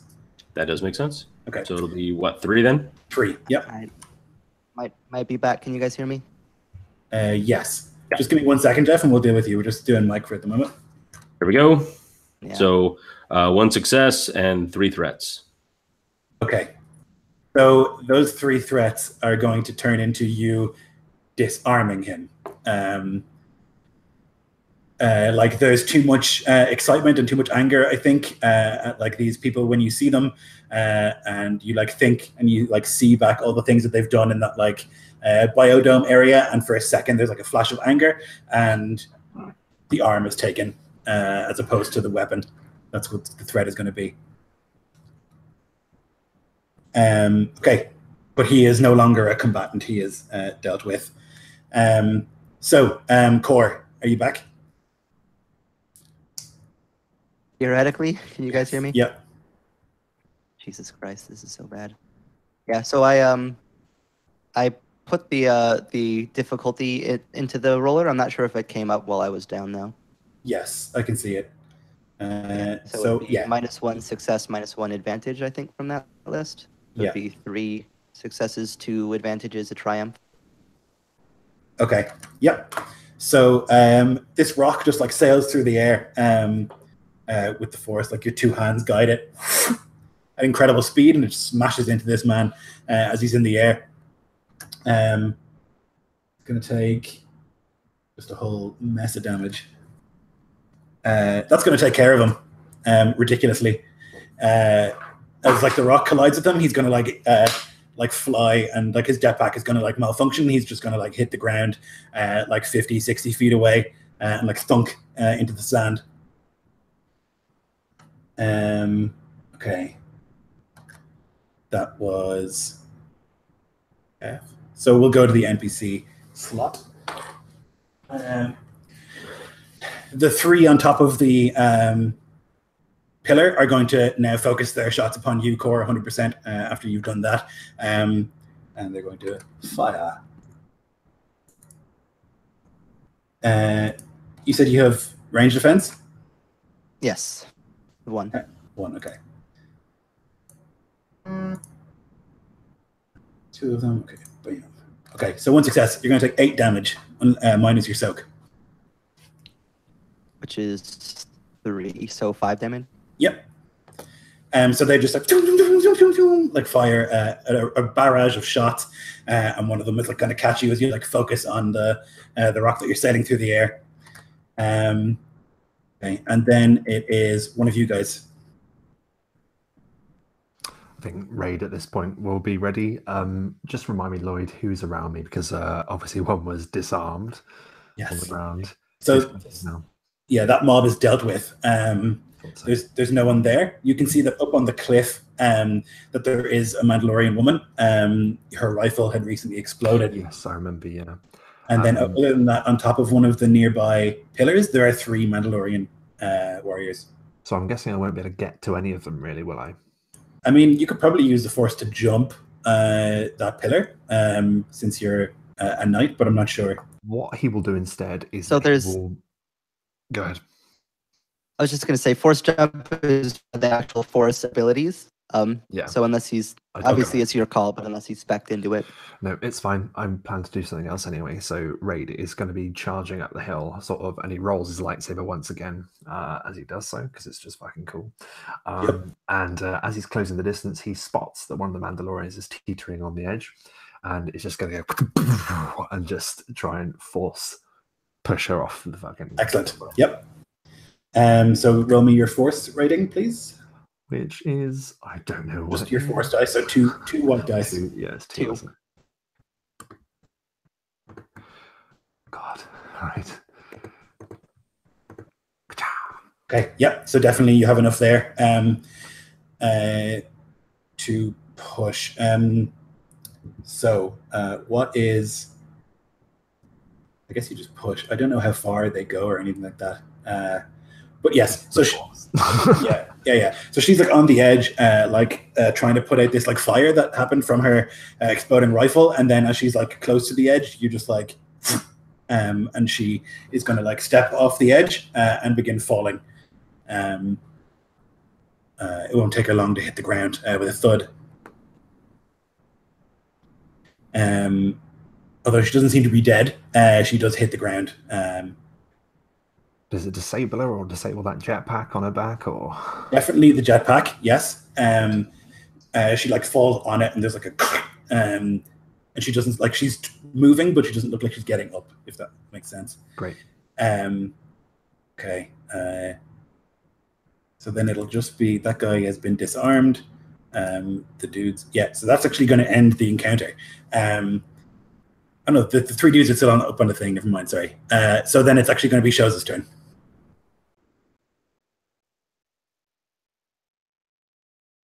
I'm going to move and action. Oh, sorry, move and like my main action to move so that I can cover that 60 feet to get over to the sniper. And I'll take his weapon, unless it dropped out of his hand when he was hit by the rock, if I don't have to move that far. Yeah, so he would as you approach, you would see that he's lying on the ground, that the side of his helmet has been crushed by the rock, as has the entire left half of his armor has been crushed and crunched. His spear is lying thunk, point down in the sand, maybe 10 feet from where he is. Although I guess with your research Mandalorians, you would know that there are always weapons in a Mandalorian's armor. So he definitely would have wrist-mounted weapons and things like that. And his jetpack, is it broken Yes. or just off? Yeah, he's ruined. And so I didn't catch, is the sniper rifle ruined? That's actually up on the cliff still. He threw it down because it was overheating. Ah, okay. Did I catch that? Would Shozer have caught that detail? Or was that while she was hiding behind the rock? Yes, you would have seen that, yeah. Okay. In that case, I'll retcon that, sorry. And I'll move towards... I have no way of getting up this pillar to fight the three, and I'm not going to try and contend with them with a blaster. So I'm just going to do as I did last turn and just move from cover to cover, angling towards the cliff where I saw that sniper rifle to get an advantage on them and height as well, but that's it for me. Yep, I mean, if you have force move, you can try and move some of them. I don't know how strong it is, but if you can do so at one, then you can... No, I don't. I could get the sniper rifle if I could see it, but I imagine from the angle of sight, if it's on a cliff and I'm down below, I can't even see it to move it, right? So I'd have to go to it. Yeah, although you could fling rocks that are still at 0, if you were that way inclined. I suppose a rock as big as Yoda would definitely kill anyone, so I'm going to do that. Yep. Okay, so give me a... instead. Roll your force and just roll that first. And I've got good range with that too. So I wouldn't have to use my maneuver to do that. I'll use my aim instead if that's possible. For my maneuver. I don't know if you can... I wonder. Give me aim with the force. Well, I'm using the force to get the rock, but I assume I have to same as Jeff, then get the rock to hit them, right? Yes. Yeah. Sure. Yeah. So what do I roll all up for that? Jeff? If you have, you have to have the hurl ability in move to actually throw it as a weapon. Assuming you do, it's a discipline. It's a discipline. I don't have hurl. I just have move. I didn't realize. So I'll do my first course of action. That's it for me. Sorry, dude. Okay, we're all I'm particularly trying to figure this game out because I haven't played it in a long time. So I'm not sure what actually works and what doesn't anymore. Okay. So almost all of the NPCs are dealt with. So it would actually be whoever hasn't gone yet this round, which I think is going to be Core. Yeah, Core is going to move in towards where Raid and Camus are. He's going to ready himself, bringing up belting his lightsaber, bringing up both of his hands as a bit of green glow surrounds them. This is going to be a force protect roll. So whatever the next attack that comes at us is, if it hits, I'm going to grab it. Okay, awesome. So you so I shield. do need to make a quick roll just to make sure that it's successful, because this one does require one. But Ugh. let me see how that works. Doesn't look like it.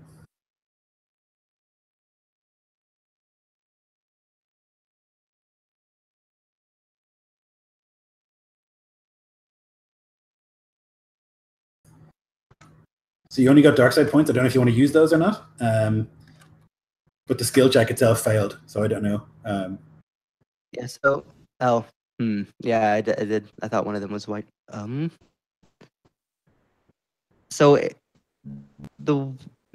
I'm not sure exactly how you would call it, because it says that it decreases the damage by an amount equal to power +1 per success. So I don't know if you would rule it that since the check failed, the power fails, or if you would say that it would still do the base. Well, you would have to use the dark side Fine points. either way. You didn't get any light side points, so you'd have to use the dark side points. If you want to do that, then yes, it would just be force rating.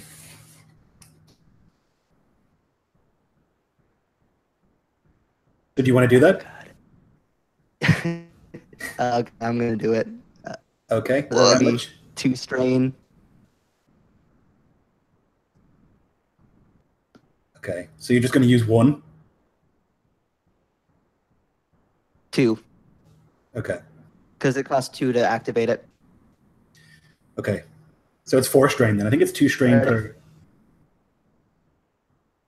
I thought it was 1 strain. I'll check after the game, but either way, yeah. So you like maybe for fear of how often they've been shot, and your Padawan who's just been hit, you like tap into that fear and you use it to try and protect them. Okay, and we're back to the top with one of you guys. Well, I'm gonna try. I would like to try one of these powers out. These Jedi thingies I've been hearing so much about. Shucks.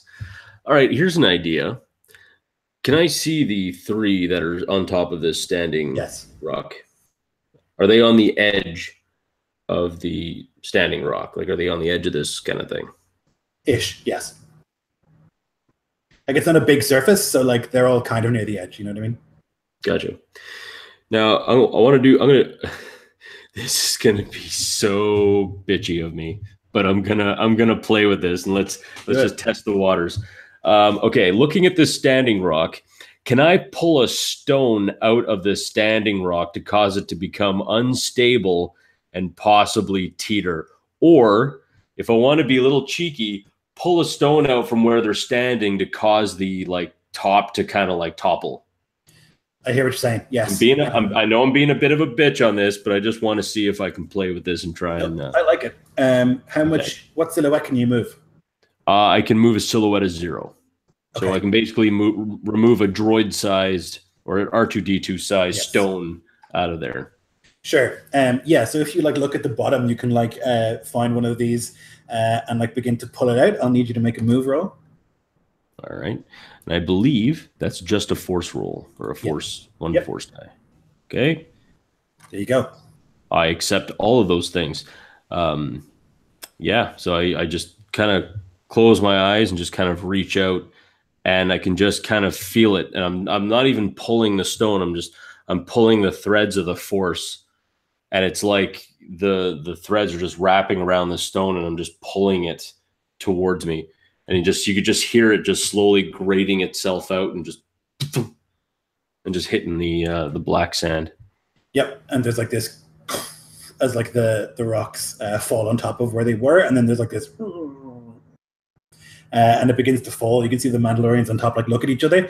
One of them like tries to jump clear. Another one does the same, and they're going to try and coordinate their way out of there, so they don't get crushed to death. So it's difficulty 3, then expecting it. Okay, so thankfully, because of their jetpacks, they don't like they're not crushed by the rock, and they're able to like land in the sand. But they're on the ground, and they are no longer like nicely ready and protected. And they like look amongst each other and like raise their blasters. But it is one of you guys first. I think Shoza will rush. Oh, you go. No. You first. You went first. You first, Master. If you insist. One of them is raising their blaster, and Spots as Raid is basically just leaping down, green saber in hand, to basically put one of them down, or just with a lightsaber, because by now I would have closed the distance. Sure. This is hopefully to not kill them, but okay. So if you want to not kill them, I'll increase the difficulty by 1. That's fine. I'm gonna happily cut off an arm, though, just so you know. No love of Mandalorians. So instead of difficulty 2, it would be 3? Yeah, so 3 purples plus your lightsaber roll. Okay, so no hits, but 3 advantages. So we can kind of discuss what we think that means. Do you think they might be cowed? Like they might just look at the destruction around them and like begin to feel... No. Doesn't sound Mandalorian. I think more they like lose composure and discipline, and so become shitter at what they're trying to do. That makes more sense. I think in that case, then the green blade of Rey just rakes through the rock and the rubble that sort of they're amongst, and it basically casts sparks into the air around him as the Mandalorian is witness to a Jedi's fury. Makes sense. Yeah, I'm going to give them setbacks then on their next action as they like start to panic with the Jedi Knight in their midst. one of them, as you like come forward, he's gonna like flick out his hand, and like a short blade is gonna come from his wrist, and he's gonna try and like shank you with it. What's your melee defense? Believe it's 2. Let me check. No, it's 1, but I have improved parry. So bring it. So let's see what happens here. Wow. Okay, so he'll hit with a threat and 2 triumphs. And you can use your parry to block. So you'll take, I think it's 2 strain for parry, is it? So for parry, it is when hit with a melee attack, suffer 3 strain to reduce damage by 2, plus my ranks in parry, which would be 3. And then with my improved parry, it means if they get an upside down triangle or a hexagon, which I don't know what that means. They didn't. That's that you can strike back, right? It is, yeah. Yeah. So you block all of the damage. You parry all of it. So he like goes to strike at you, but you're able to block it easily, like with a practiced swing. Oh, no, is it a vibro weapon? Yes. So I like to think that he basically lunges and that we get into a lock. Perfect. Like that, yeah. But he gets 2 triumphs, which is a big deal. So let's see. What do we think makes sense here for 2 triumphs? This is One of them could be the lightsaber. Also, you go. No, you go. One of the lightsaber strikes like clove a piece of rock that's like unsteady now, and so slips out from underneath the Jedi's foot. So his like stance is compromised. I don't think that's like appropriate for 2 triumphs though, but for a part of it. For 1, for sure. And the thing it suggests is when dealing damage to a target, have the attack destroy a piece of equipment. It's not going to. That's brutal. But it might destroy like your breather or something like that. So I don't know. What do you guys think? Yeah, I mean that's totally plausible. I mean, one like right? It didn't do damage though. Yeah, if you parried all the damage. Yeah. So I mean, by parrying it, yeah, he might have lunged forward for your face, and you parried it off, and instead it just nicked your breather, and now your breather had fallen to the ground. And then even though he parried it, maybe with the other triumph, he like as you come down, he kind of loos down, and just like I kicked up the sand, he throws a bunch of sand into your face. So your next attack is going to have a setback. I have an idea based on emotion rather than like a mechanical effect, which I think might be more interesting. So you block the damage, but as you like lock with him, you can see like through his like cracked visor, this like face that looks familiar to you. For a moment, you get this like flash to the Mandalorian Wars on Duxon and this guy who almost killed you, like how you had been like run through by a vibro blade once in your past, and this like Mandalorian scarred smiling face, and there's just a similarity there in the appearance. I'm going to get you to make a fear roll as like fear wells up in you as the memory swells, just because I like this mechanic and I think it's like more fitting for like a triumph. So you will what am I rolling? You're going to make I think it's discipline. Okay. Probably discipline. Good. Discipline's good. The difficulty is going to be 4 purples. That's not so good. Nope, sorry, I'll make it 3. 3 is more reasonable. Okay, here we go. That doesn't look good. That's fine. That's a success. So you overcome. You like for a moment like have this like fear and this like flashback and you feel almost the phantom pain of that wound that was healed by weeks in a Bacta tank. Just for a second, you like see that similarity, and then it's over, and you're back staring down this Mandalorian. Okay, so that was the second PC. If I'm correct. Whew, this game is a lot more mechanically intense than D&D. I will tell you that. So then it's actually them. Yes. No, they just went. That's what happened. It's one of you guys, so it shows up. Can I jump in and find that woman? Is she still crumpled up underneath her jetpack while I'm on my way to the rifle? Yes. Yeah, she's like coughing and spluttering. Is she armed? Or did it fall when she fell? So Her you weapon. think you think the Mandalorian's always armed to some extent with the armor that they have, but she's not like holding a weapon. Oh, sorry. And There is would she be, trying to able to defend herself, or is she like incapacitated? yeah, she's just like gurgling and breathing. And sorry for a million questions. Is her jetpack working, or is it destroyed as well? Looks like it's destroyed. Okay, I'll make my way on to the sniper rifle and the ledge then. Yeah, you can get there. And looking down at the fray, whichever one is at my master with the vibroblade, I'm going to try and shoot the weapon out of his hand. Okay. It's going to be quite difficult, but you can definitely attempt it. So this is a really nice sniper rifle. So you're going to roll ranged heavy, and you're going to add 2 blues. But the difficulty is going to be 4 purples. 4 purples, okay. Skills. 4 greens. And can I use any of these light side destiny points up here? Yep. If you want to click one, you can turn one of your greens into a yellow. Ooh.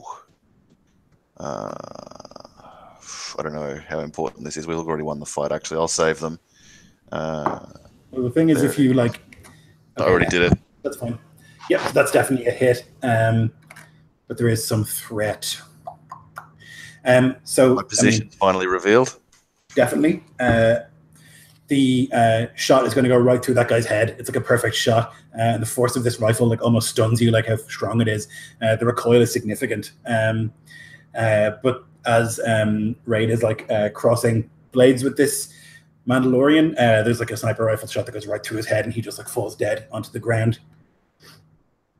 And then we'll go to Camus. All right. I will run up to the next Mandalorian, and I'll take a swing.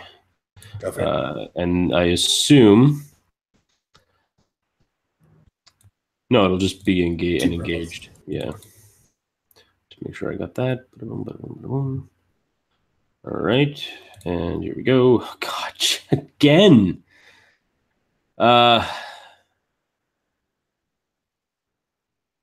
Okay. Same trick? Something else? No, I think something else. I will...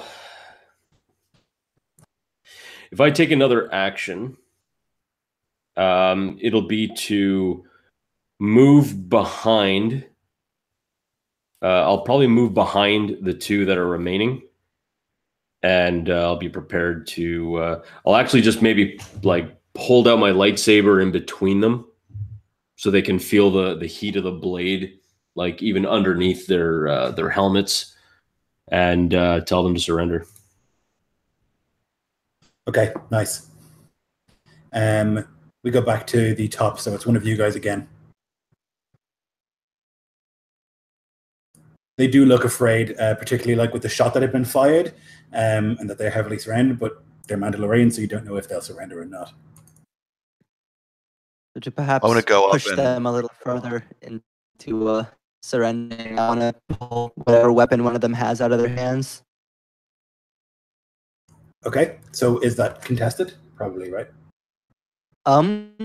If it's just a minion, it's technically just happens, assuming I get the right force dice. But if you want to make them strong enough to oppose it, you can. Nope, go for it. It's your call. Damn it. Oof. Are you going to do it? No, not this time. It seems like we've already got it locked up. So I think that fear has kind of settled. He's going to restrain himself. He goes to pull it, but they're strong. Yeah. There's all this like fear and anger like swirling through you, and you can feel like when you reach out for the force, just the coldness of the dark side and none of the warmth of the light, and you decide not to. Yeah, I think he felt it when he reached for the protect, and like now he doesn't want to use, so he like purposefully holds back so he doesn't reach it, but he doesn't use enough now to push it to actually fuel the power. Okay, perfect. And one of you guys again. Shows, were you going to go? Sorry, Rob. No, it's okay. Oh, we wanted to go over to that woman now that I've got the rifle, and like incapacitate her Yep, can do. And if she's dying, I'll heal her to take her alive using my force heal, if that's necessary. Ooh. Is it necessary? I don't know. I wonder how much Shoza would know about what a person dying looks like. She's pretty Especially learned under and very Mandalorian intelligent. armor. Like, unless the armor is like smashed in and broken, probably would be almost impossible to see. Yeah, I mean, she looks badly injured. Then I'll put the rifle through the crooks of her arms, like with her arms back behind her back, and then like tie her hands with like her own rope or her own rope, so that she's like chicken tied from behind. Sure. And then I'll like begin like carrying her down the incline towards Excellent. the survivors. Yep. Okay, no problem. Okay, and then it's one of you guys. Do any look to still be a threat? There's two of them who are like standing, but they have like Camus's lightsaber between them. They're both still armed, but they haven't like moved yet. I mean,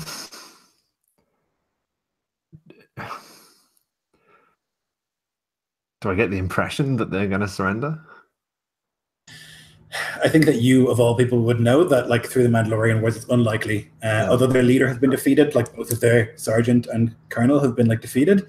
But it's really Shows her watches and learns from her master in these next moments. yes.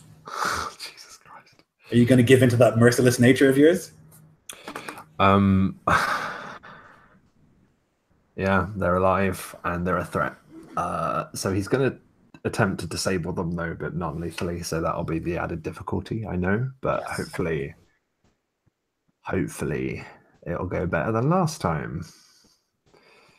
So it's one of those, 4 of those, and was it 3? 3 purples, yeah. Come on, be a Jedi. Yes. That looks better. That's better. Yep. So you can use the Triumph to like sunder their weapons, to like slice through the blasters, for example, because the lightsaber has that sunder ability. Yeah, in fact, that's what he'll do. Like, imagine if they're in a second of basically lifting them to Camus, and then this green lightsaber just comes out of nowhere with an upward swing. It takes out one, and then takes out the second one, and their blasters are just singeing in their hands, and the blade is to one of their throats. There is 2 threat there. What do we think goes on there?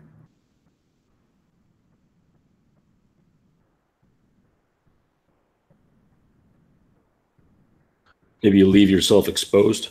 To the 2 that I have at saber point. Yes. Yeah, like you would just assume that they're like definitely going to surrender. So like if they do attack, maybe they get an advantage. I know they're not going to surrender. Oh yeah, that's fair. I know they don't surrender, so that isn't going to be it. I don't That's know. fair. Maybe they'll have a self-destruct thing if they're Mandalorians. Like, they are known to fucking go down in a blaze of glory. So, Okay. I think I have something. Okay, so you slice through the blasters that they have, and like they put their hands wide. On their turn, one of them is going to activate his jetpack and go straight up in the air, while the other one like looks in his direction, like, I don't believe you've left me here. Looks like stunned, but has his hands up, like he knows that there's no way out of this. But one of them has like fired off his jetpack and has like gone up into the air and seems to be like making a getaway. And then it's one of you guys. If he's gonna try to fly off, and unless anybody else has something, I'm gonna try to grab him with the Force with bind, Okay. and theoretically roll some light side pips this time. Oh my god! Come on. The fear is so strong. After you tapped into the dark side, it's there and you can feel it. And every time you go for the Force, it's that same sort of fear and desperation. Maybe you need to meditate before you like use the Force again. Seriously. Let's see. And now the Padawan becomes the master. Trying to think if you would. How many do I need? You think that like if he got another like burst of energy from the jetpack, that he would be beyond your reach, But not Yeah. mine. but not yours. Don't sell your soul. Actually, I'll shut up. Who am I to speak of such things? I only need one, so I'm gonna buy one. And the slippery slope continues. Yep. So yeah, he goes to boost up, and like Core doesn't have the time to like think it through. It's just like do something now or he's gone. So he just like holds up a hand and grabs, and he grabs too hard, like crushing him in the suit a little bit for one wound, Okay. but stopping him from acting or moving. Yep. So he's like held in place in the sky. The jetpack still like, and he just like stops. At this stage, the other Mandalorian is not going to continue his aggressive moves. He has genuinely surrendered. So we are effectively out of combat. Now, I don't know what you would do with this guy in the sky. Shoza, do you want to try and shoot him? Is that something you would do? I want to take them alive. Oh, Yep. At least I want to take them all alive. Yeah, I wouldn't shoot if I see that Master Core is inbound. Yeah. In the air, I would wait for the my master's direction. I certainly wouldn't want to kill anyone now that it seems like we've won. Though I probably would be overly wary that it's like a ploy still because it's my first engagement. So stalking down towards that guy who seemed to generally surrender, he'd probably be the one I'd be most wary of, even though that might just be foolish, like over preparation or like whatever. But she'll make her way down with this bound prisoner as well. Okay. So Cora, with this like man in your control, like I don't think it's beyond your ability to like move him down to the ground and towards you. Still bound.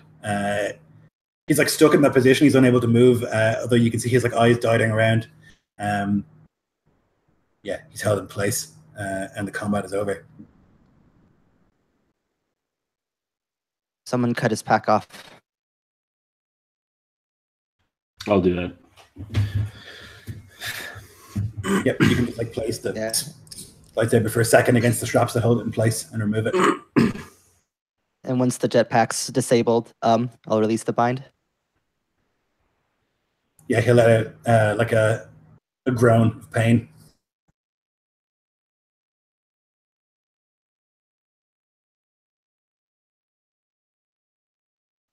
The one who seemed to be the authoritarian, the leader, did he survive? You can go over and check.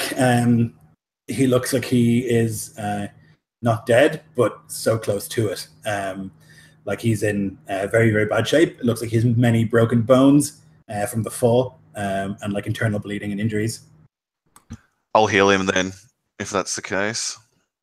I can also heal him as well. Unless I got stop me. stim packs. Oh yeah. So I brought some stim packs with me. So I'll even give if Master Raid needs one, then I'll give one to him. Yeah, you give one to everyone. Everyone hangs low. You can see one of his shoulders hangs low from where he took the blaster bolt. I'll even pop one myself. Because I'm quite low.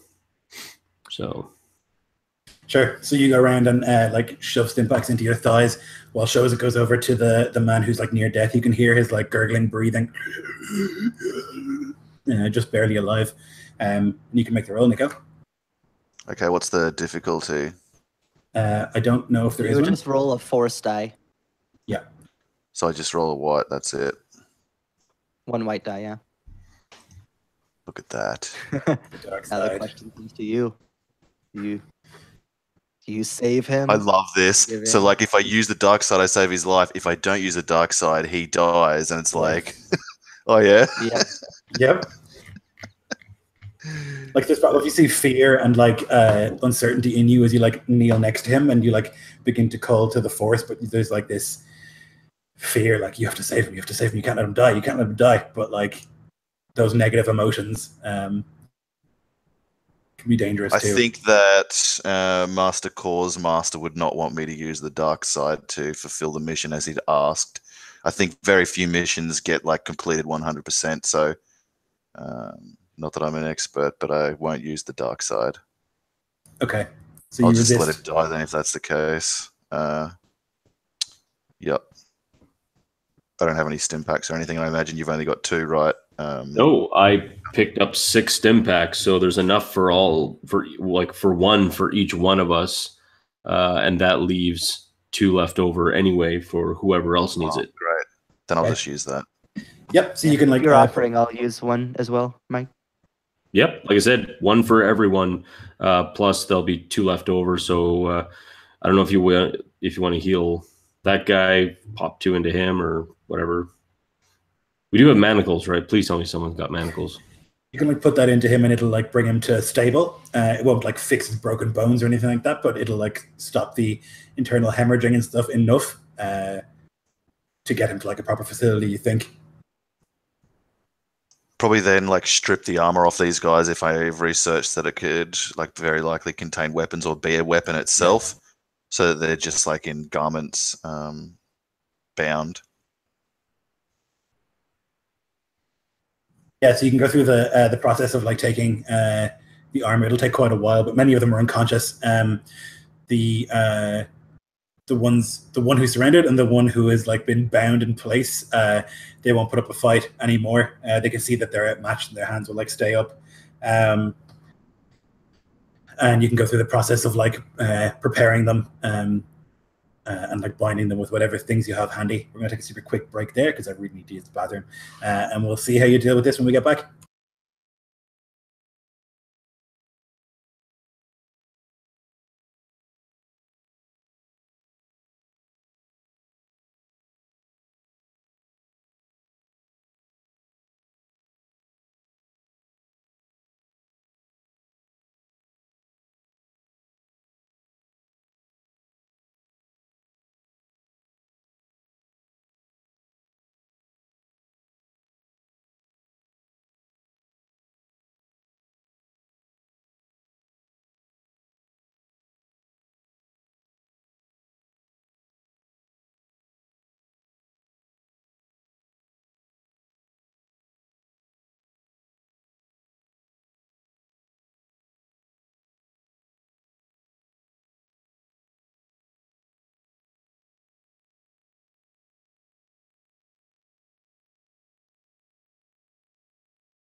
Whew. I am deeply out of practice with this game. That was stressful. Like so much more going on than a D&D combat. God. Yeah, it's a lot.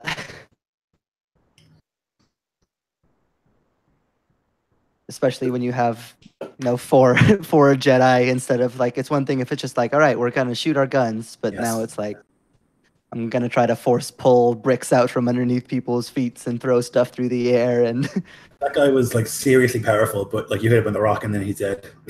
It's like, okay. yeah, yeah. I mean, Silhouette 2 does 20 damage. Like that's a lot. Yep. Pretty crazy. Just kind of illustrates even more so how insane Jedi are. Yeah. Yep.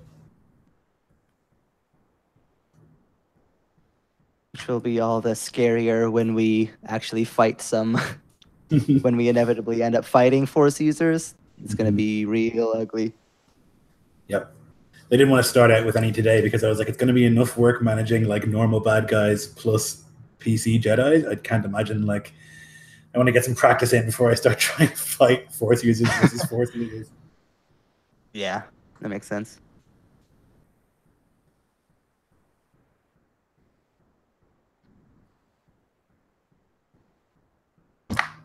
I really like that bit there at the end where like the attempt to heal would have given Darkseid, even though that was like obviously a good So act. great. I loved Yeah. it. But it's like it's channeling fear to do so. Yeah. So it's even if you're trying to do the right thing, the manner of doing it. Yep. It's like why the Force can be so difficult to understand. It's like your mindset really affects how you do the thing, you know? Yeah, even doing good things with a bad mind state is going to Yep. lead to bad results. I knew this was going to happen. Like once I decided that I'm going to be like all Force powers, it's just like there's no way I'm not going to like gain a bunch of conflict every time. Because Yep. it's like I'm so reliant on that. Like everyone else can just like if they don't want to use powers, just be like, oh, I'll just lightsaber them. But it's Yeah. like I'm terrible at that. So it's like I have to make it work. So if those dark side pips show up, it's like do I either waste my turn or I push a little bit. Yeah. I think it's just interesting though. I think that's like satisfying. Definitely. So using that fear So thing we- more, I kind of forgot about it, but I like the idea of like threats and despairs and stuff knocking up like mental effects. Or like particularly for Raid because he's like a veteran, like flashbacks and stuff like that. I think works Yeah, nicely. some of that PTSD Yep. coming in. Yeah, I liked that a lot. So can you remind me how strain recovers? Because I thought I read somewhere that it recovers after the encounter is over. Is that correct? Or is it like a resting thing? I think you can recover strain as a maneuver.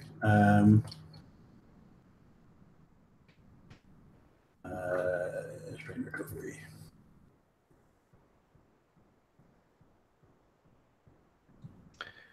Really thought we were gonna die, but we Scary didn't. stuff. Do you know Yeah. offhand like how strain recovery works? If not, I'll look it up if you don't know. I believe strain. It's kind of like resting Yeah. with wounds that they need to be healed, but with strain, I think it's just like because it's your state of being, right? Yeah. So I think you need like 8 hours of not being engaged in combat or something to that effect.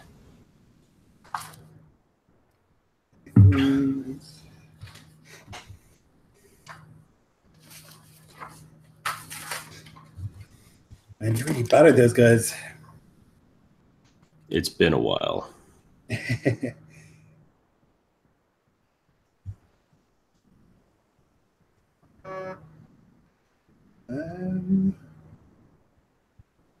I don't know how you. I think it might just come back at the end of the fight, but I feel like maybe you have to like do something to get it back. We must climb to the highest mountain. We must slay the mighty dragon. I don't know. You know, I'll recover my strain by I'll just pray to the Allfather. There you For go. like- That'll fix it. Yeah, fixes everything. For now, for today, let's just say that like when the fight ends, you'll regain it. Because I think it's a maneuver in a fight to regain strain, so you can just basically do maneuvers outside of combat to regain. Okay, so we're all back. So the Mandalorians are like arrayed before you. Those who are like critically injured, like laid down on the sand. You've like taken the armor and arms.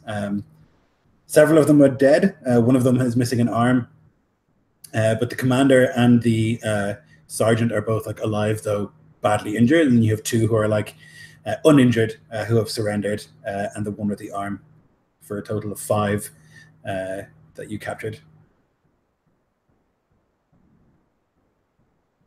They're all accounted for, right? There isn't the. We said we got told there were 10. Yes. No. I mean, you think that this is the whole group? Right. Okay. The leader, is he in a state to speak? No. He looks like he's unconscious and like in a very bad state. Like he was hit by that rock while moving very, very quickly, and then he like fell onto the ground. You think he has many broken bones, and like internal bleeding and stuff. Still, the stim pack is keeping him alive, but like he will need medical treatment.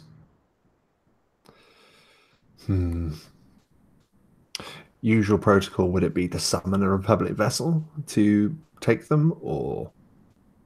So you were told to bring them to Axilla, which is like a planet that this moon circles. So you would like get back to your ship and fly to Axilla. Would our ship have a reasonable way to store such people? We've got the Yes. cargo bay or engineering bay where we could cover them up. We should definitely divide them too.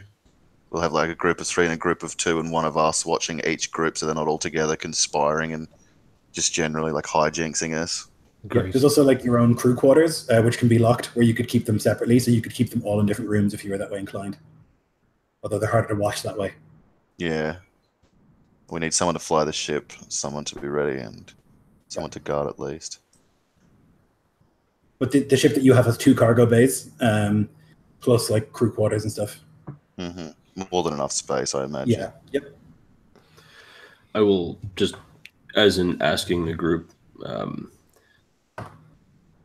would it be wise for us to go to their ship, glean any information that they may have? Can we download any computer banks or any information that might assist us in bringing a swift end to this war? Their astrogation computer should have a record of where their last known trajectory was, at least.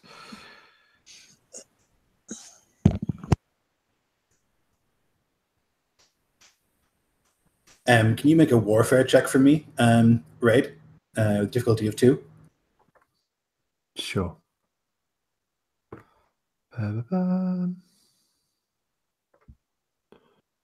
Warfare. Okay, that's not great.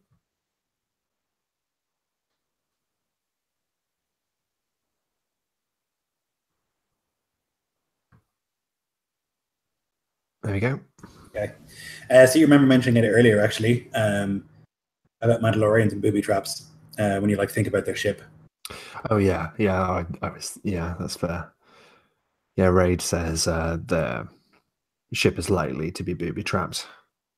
There's no telling what security measures they have in place, and they would have left this ship alone when making their strikes against the facility. It may be best for us to glean information from them individually. We can make a record of its location. We can come back or send a force to come and look at it. And there's more time to search it thoroughly and safely. Agreed. We'll send a transmission to the Republic. Yeah, so you can like pull out your comm unit and like record a like Core had done earlier, like record a message to your master and to the Republic to let them know. For sure. And when Raid's done this, he's actually going to go to the second in command then, because I think she was conscious. Mm-hmm. And he's going to look down on her and he's going to say, "Why are you here?" We crashed. Did you crash or were you shot down? Yeah. Which? Yep. You do not need to make this difficult for yourself, Mandalorian.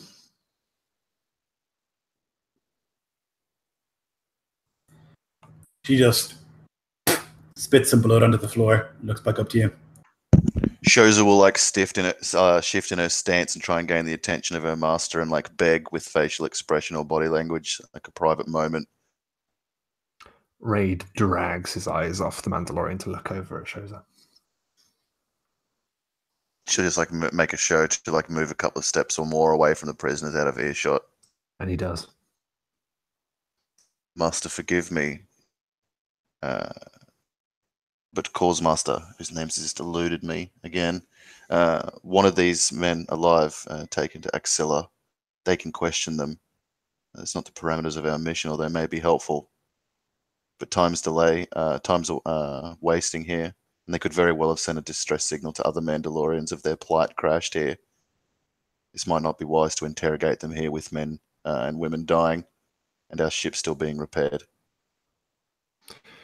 You speak truth, apprentice. But in my experience, Mandalorians don't crash. She bows to your greater wisdom. Like doesn't say anything, but like the gesture is obvious and plain to her master, who probably know her very well. You speak well, apprentice. We can question them when we're at the ship. So you can gather them up then and get them moving. If somebody maybe wanted to run back and get those speeder bikes, otherwise you'll have to carry, although maybe it's not a problem for Core, you'll have to carry the commander who had been very badly injured. He won't be able to walk. And the second in command too will have many broken bones and won't be able to walk herself. I'll probably carry the unconscious leader. Maybe there's a bit of debris from the ship we can place people upon and sort of drag it behind us. Sure. I mean, Core can like lift him Yeah. with his mind if he's inclined. Yeah, Yeah. I was gonna say, Core would just for the other person, just lift them up using the force to aid him. He would still like have them like more or less in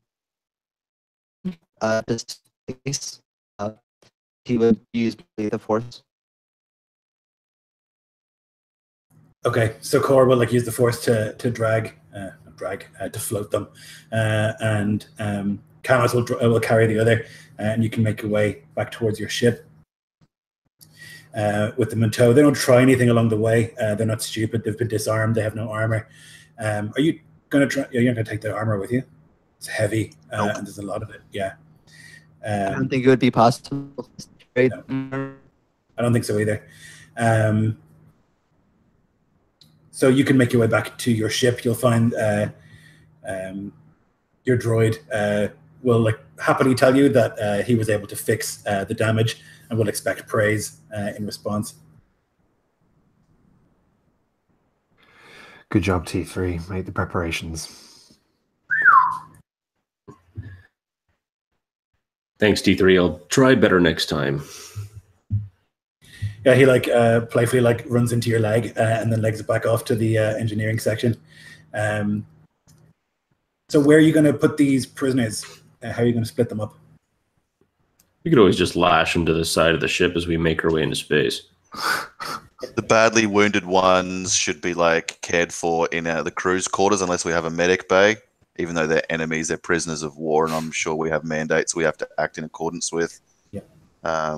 So we'll split them up like that. The badly wounded and like pretty much useless in one group, and the others potentially dangerous who haven't been maimed or like knocked unconscious, secured together and guarded by one of us. I'll volunteer, Master.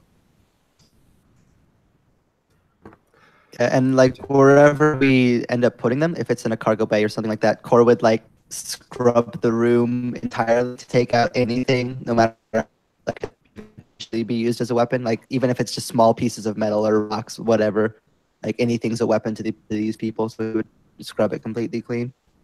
Good call. And if it's the cargo bay, make sure like the auto like open of the doors or whatever can't be like a red button that can be hit or something like that. Yeah, I mean, you guys would know like the Mandalorians like pride themselves on their ability to like jury rig stuff and like make things work. That their armors are like these like pieces of art that they work through their whole career, like, and that they themselves kind of create.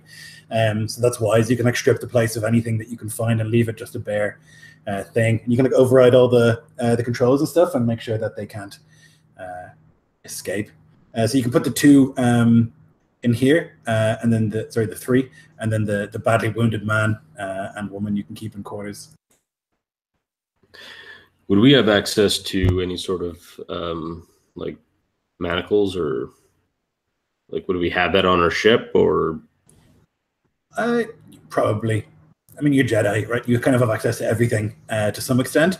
I think it's not unreasonable, particularly with the mission that you were sent on. So if that's the case, I would suggest that we, like, with the exception of the one that's disarmed, we manacle them to the actual hull itself. That way, you know, like, basically, like, just locking them up at least, or, you know, like, that way, because even if there's we missed a boot, or maybe they even had a small dagger knife surgically implanted into their skin that they could pull out. Anything's just better to be safe than sorry. Sure. So you can go through that process and like manacle them in a way that they will find it difficult to even move. Is someone going to stay here and watch Shoza? I would just volunteer. I wouldn't presume to. I think like the masters would like choose how to cut this cake up.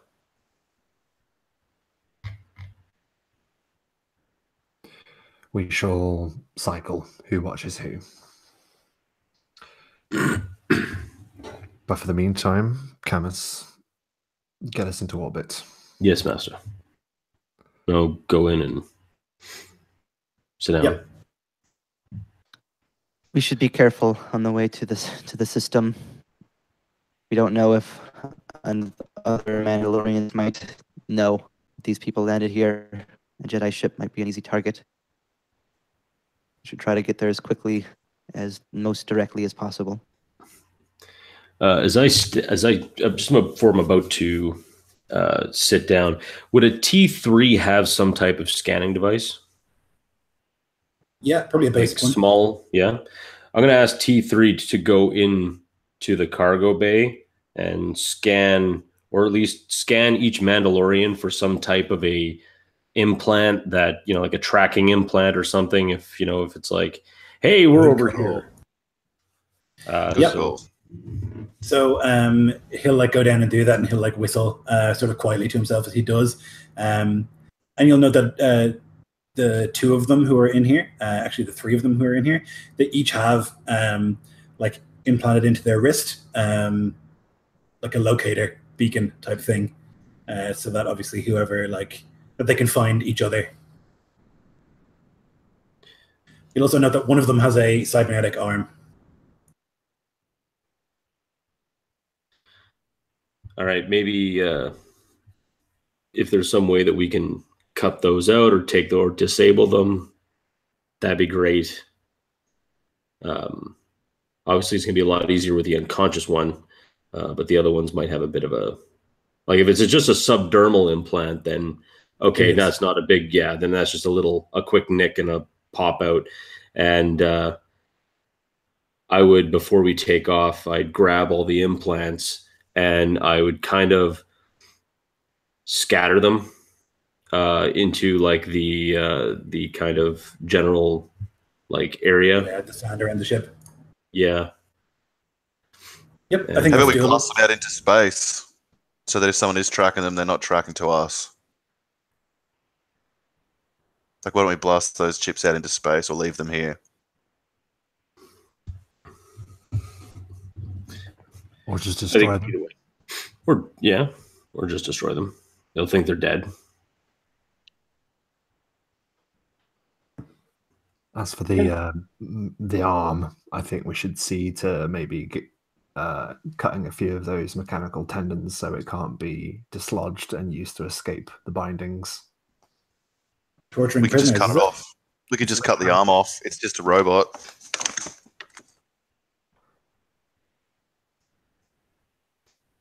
Anyway, needless to say, I'm gonna let these guys get all creative while I pilot the ship.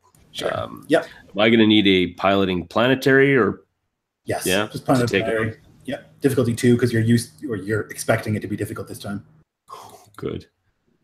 Cora's going to give him a hand with that, just to make sure goodness. that he's calm, focused, and give him an assist. I appreciate that. Like you wouldn't believe. There you go. Yep. No That's problem. So yeah, I'll say that I with that roll, as I just kind of take off, make a low-lying pass, I kind of trick, like just kind of an old like space fighter pilot trick, where because the atmosphere is so thick, I kind of push off and kind of leave an ion trail going one way, but I bounce off the atmosphere going into another way into space, so they think that we kind of went in another direction. Perfect. Yep, that's great. It's a nice little trick, and you're able to do so and break out into space itself. Now, the flight to Axel is going to be easy. You can see it when you get into space, like it's the planet around which this moon orbits, and you can make your way there in a matter of hours. But who is watching each Mandalorian in that short journey? Do I need to be piloting, like constantly piloting? Once you're up in space, no. Like you can set the course, like it's an easy one, so the ship will be able to get there on its own. I think Raid. I have heal, so I'm happy to look. Oh, you go. I was going to say Raid's probably going to be on the second in command, probably the one that was conscious. Yeah. Yep. I'll be watching the unconscious leader. Sure. I think Cora would probably lend a hand to Shoza watching the other three, given that they're the ones that are mostly alive and well. He thinks probably having extra people there would be useful. So the flight is mostly uneventful. Like there's this tension down in the cargo bay. The two don't really speak. They'll like occasionally like lock eyes with you, but then like just spit onto the ground, or like cough. But like they don't really speak to each other or to you. They don't like attempt any sort of like discussion. They're not interested in speaking with you, it seems. Similarly, the second in command, she is terse and tight-lipped, and will like respond to your questions with grunts, mostly. Raid. Is there anything specific you wanted to say to her, or do you just watch her? I think he's gonna basically ask a few questions that will hopefully incite particular thoughts and feelings, because he's going to try and sense her responses. Okay. So he looks at her and he says, "What caused you to crash upon the moon?" Bad luck. And he senses. So is that 2 of the yellow dice? I think it was, wasn't it? It would be the white White dice. dice, sorry, yeah.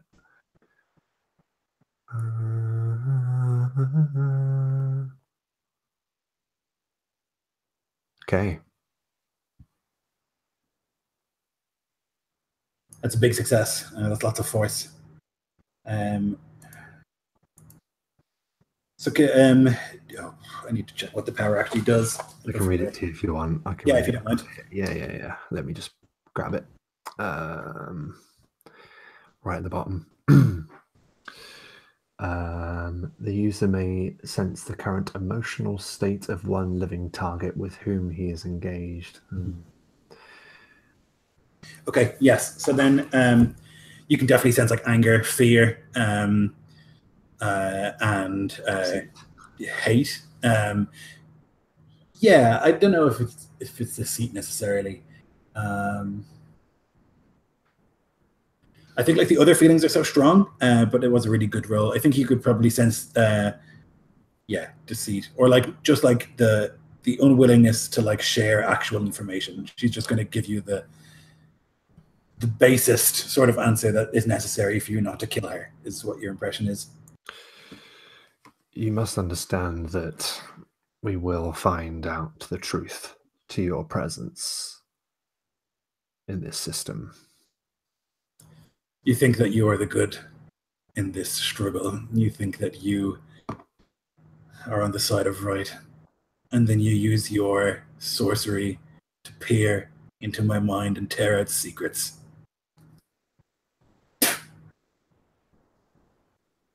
They don't have to be secrets. And I don't have to peer into your mind if I will you... tell you nothing. I'll die first. No, you won't. You will live. I can assure you of this.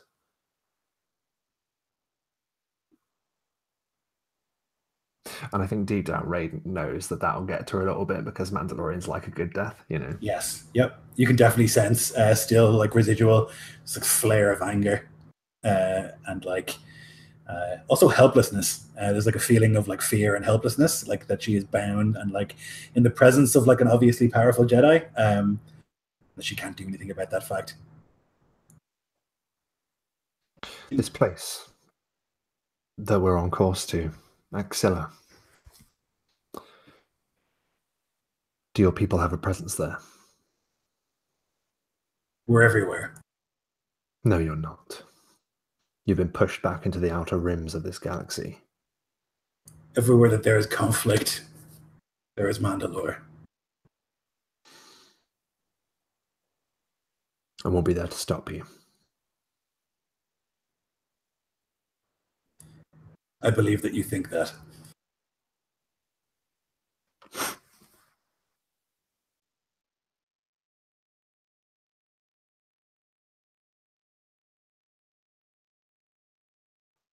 Obviously, it's not getting them anywhere, so I just muted because I'm like, maybe that's the end of the scene. The compartment where you sit, Camus, the Mandalorian is like, you can see his like badly broken bones and his like breathing. You can see his like chest rising and falling. And then you see his like eyes like flutter open ever so slightly for a second and then close again. And like an hour will pass before his eyes will open again.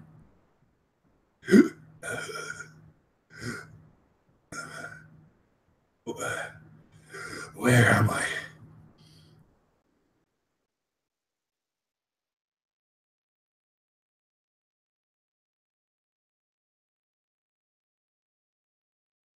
You. Where? You are on a ship. You are headed towards a planet. You'll be placed into care.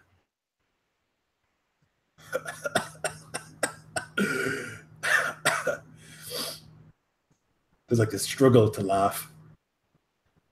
I don't think there's anything funny about your injuries, and you will be healed. You Jedi. After what I did and all the people that I killed, and I laughed doing it. You're going to fix me. Fix you? What do you... I don't understand. You will be incarcerated, yes. You're going to heal me of my wounds. And I will laugh every day.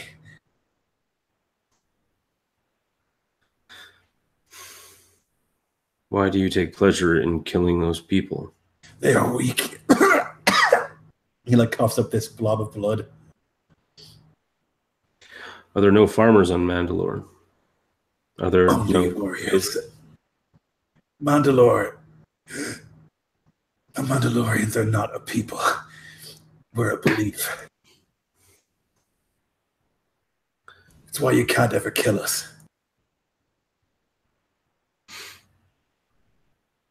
I think we got pretty close, and 5 of your individuals are no longer with us. So I'd say that yes, you can die. Individuals can die, but the idea of Mandalore can never die. We shall see, won't we? They're going to deliver me to these people, and they're going to fix me, and I'm going to kill again. Well, I don't think that's going to happen, because I don't think you're ever going to get a chance to leave whatever box that they put you in. You don't understand. It's a prison. It thrives on conflict. I have spent my life mastering it. I will rule that place. I'm sure there are many individuals there who will disagree with that. And though you may be powerful, your body is broken, they will capitalize on that. And though you may try to become the leader of your place, this prison, you will not go very far on broken bones and torn flesh. You will be beaten. perhaps even killed, but you will die there. If you think so. But I have killed many, and I will kill more. Why not put a stop to that evil? If this is the code you follow.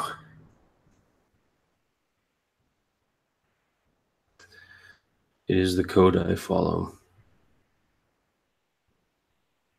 And I will not allow anyone to divert me from that path, no matter how many people try to anger me or push me. You will not turn me to killing you or to ending you peacefully. You will stand trial. You will be incarcerated, and you will spend your time in a box, not killing, and being forced to stare out the window and wonder what could have been. Perhaps if you had taken to hunting something else rather than innocent people, maybe crate dragons or rancors. Perhaps something like that would have been more your fancy. But unfortunately, you took to taking a blaster to someone who had no weapons. See, you are not a warrior. You are simply a murderer. I can give a Jawa a blaster and point them in the direction of an unarmed Mandalorian, and that Jawa will kill a Mandalorian. By the very same token, giving you your armor and your heavy blasters and your wrist-mounted rockets and grenades and sending you to a defenseless village is not the mark of someone honorable.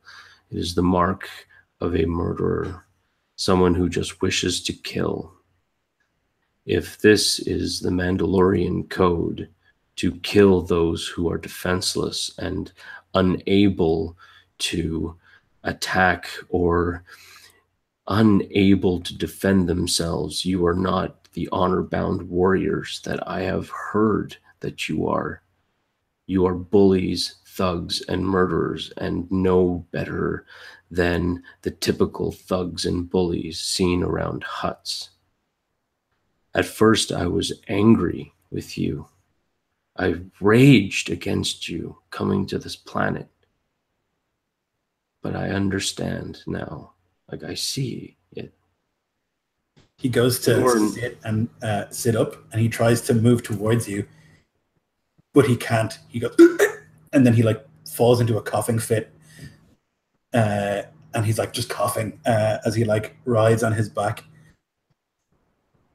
You are not powerful, honor-bound warriors. You are cowards, and I do not fear or hate you. I pity you. I pity the depths that you have to become to be what you are. And I see it now. Unfortunately, I had to dip into parts of myself I didn't want to. But now I understand. This war is going to be won, and it will be won by the Republic. Because as you keep needing so many weapons and armor to shoot innocent people, those with no weapons, I can't think of what you would actually do against someone with. And I kind of stand up and I walk over to him. And I kind of correct him, he's probably kind of all twisted up on the bed. And I kind of get him and kind of lay him properly, kind of on the bed. And I reach into my kind of a pocket, space pocket, sure. And I pull out another stim pack, and I hit him with another stim pack to kind of level him off. Yeah, his breathing would slowly come back to normal. He's coughed up a significant amount of blood, and you can see his eyes are red.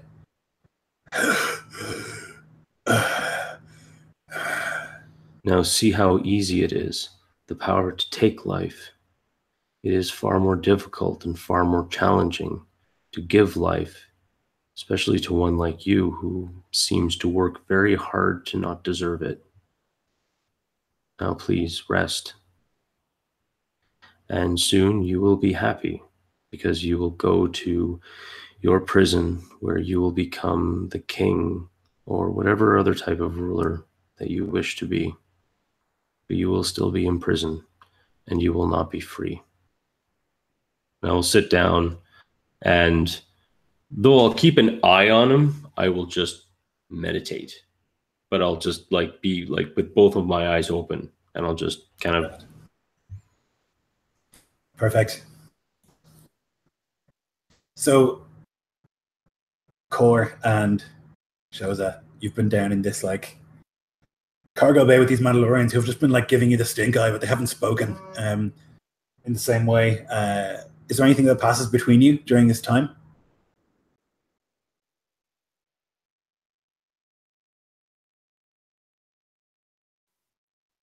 So Core doesn't say anything unless spoken to. He would just be kind of sitting on the ground and kind of like a half meditation. He's still watching these people, but his mind is just kind of drifting. And it's just over and over and over again. There is no emotion. There is peace. There is no passion. There's serenity. There is no chaos. There is harmony. There's no emotion.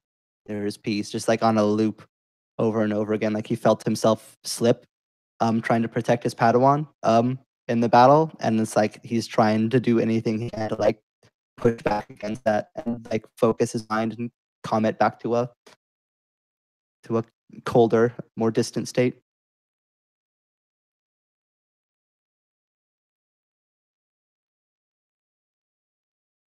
And Shoza?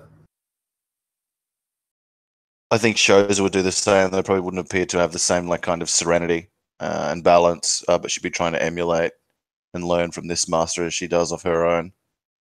But the same as what Jeff said, still keeping an eye on the stink eyes beyond, wretched as they are.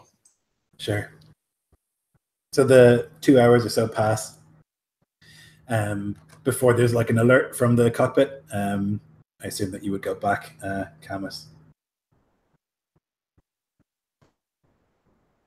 Yeah, I would get up, make sure that his bindings were sound, and then take off. ZH-25 Questor class light freighter, lower speed and maintain course, send transponder codes. Understood. And just do that thing. Yeah. Tap on some keys, hit a switch. Like a hollow appears of like a Republican soldier. Doug raises an eyebrow. I expected to see a commander. Unfortunately, there's been a bit of a discrepancy. We've had some issues with some individuals. I'm gonna be kind of like rambling off, but at the same time, can I like kind of do a little computer check to make sure that I'm actually talking to a Republic officer and not a Mandalorian who's just kind of like dinking me around? I gotcha. Yep. You can make a computers check. I'll say difficulty 2. Oh, thank goodness. Because we're breaking even on the difficulty to computers thing. Yeah. Oh my gosh. Okay. So it's definitely a secured channel, and like the transponder codes from them also like appear to be like the planetary defense of Axel.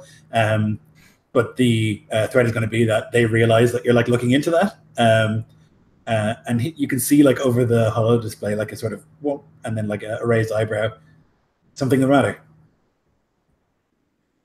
You'll have to forgive me. I'm just making sure that well, we had a problem with some Mandalorians, and we have some prisoners, and we're just making sure that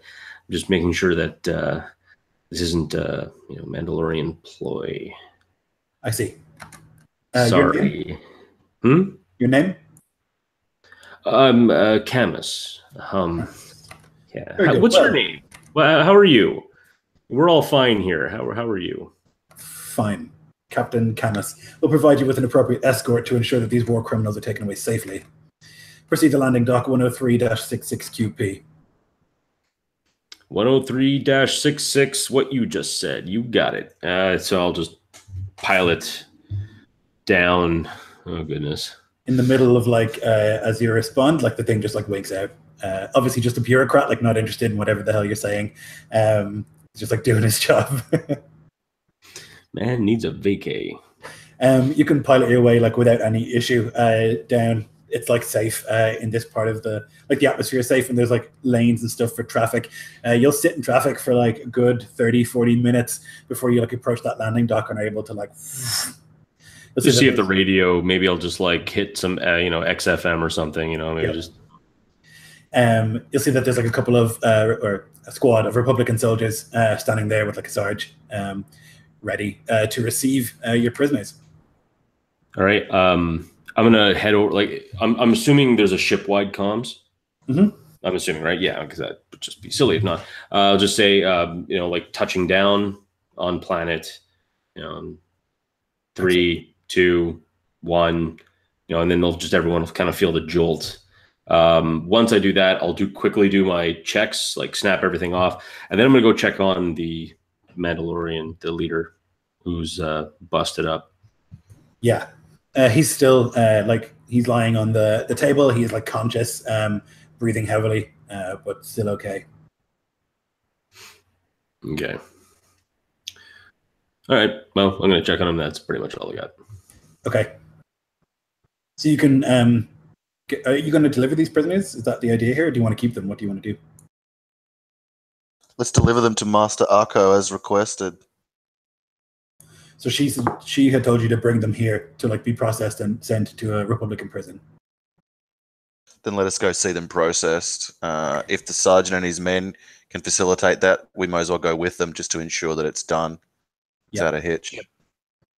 So you can, like, descend the ramp, and, like, the sergeant will approach and, like, give a crisp salute.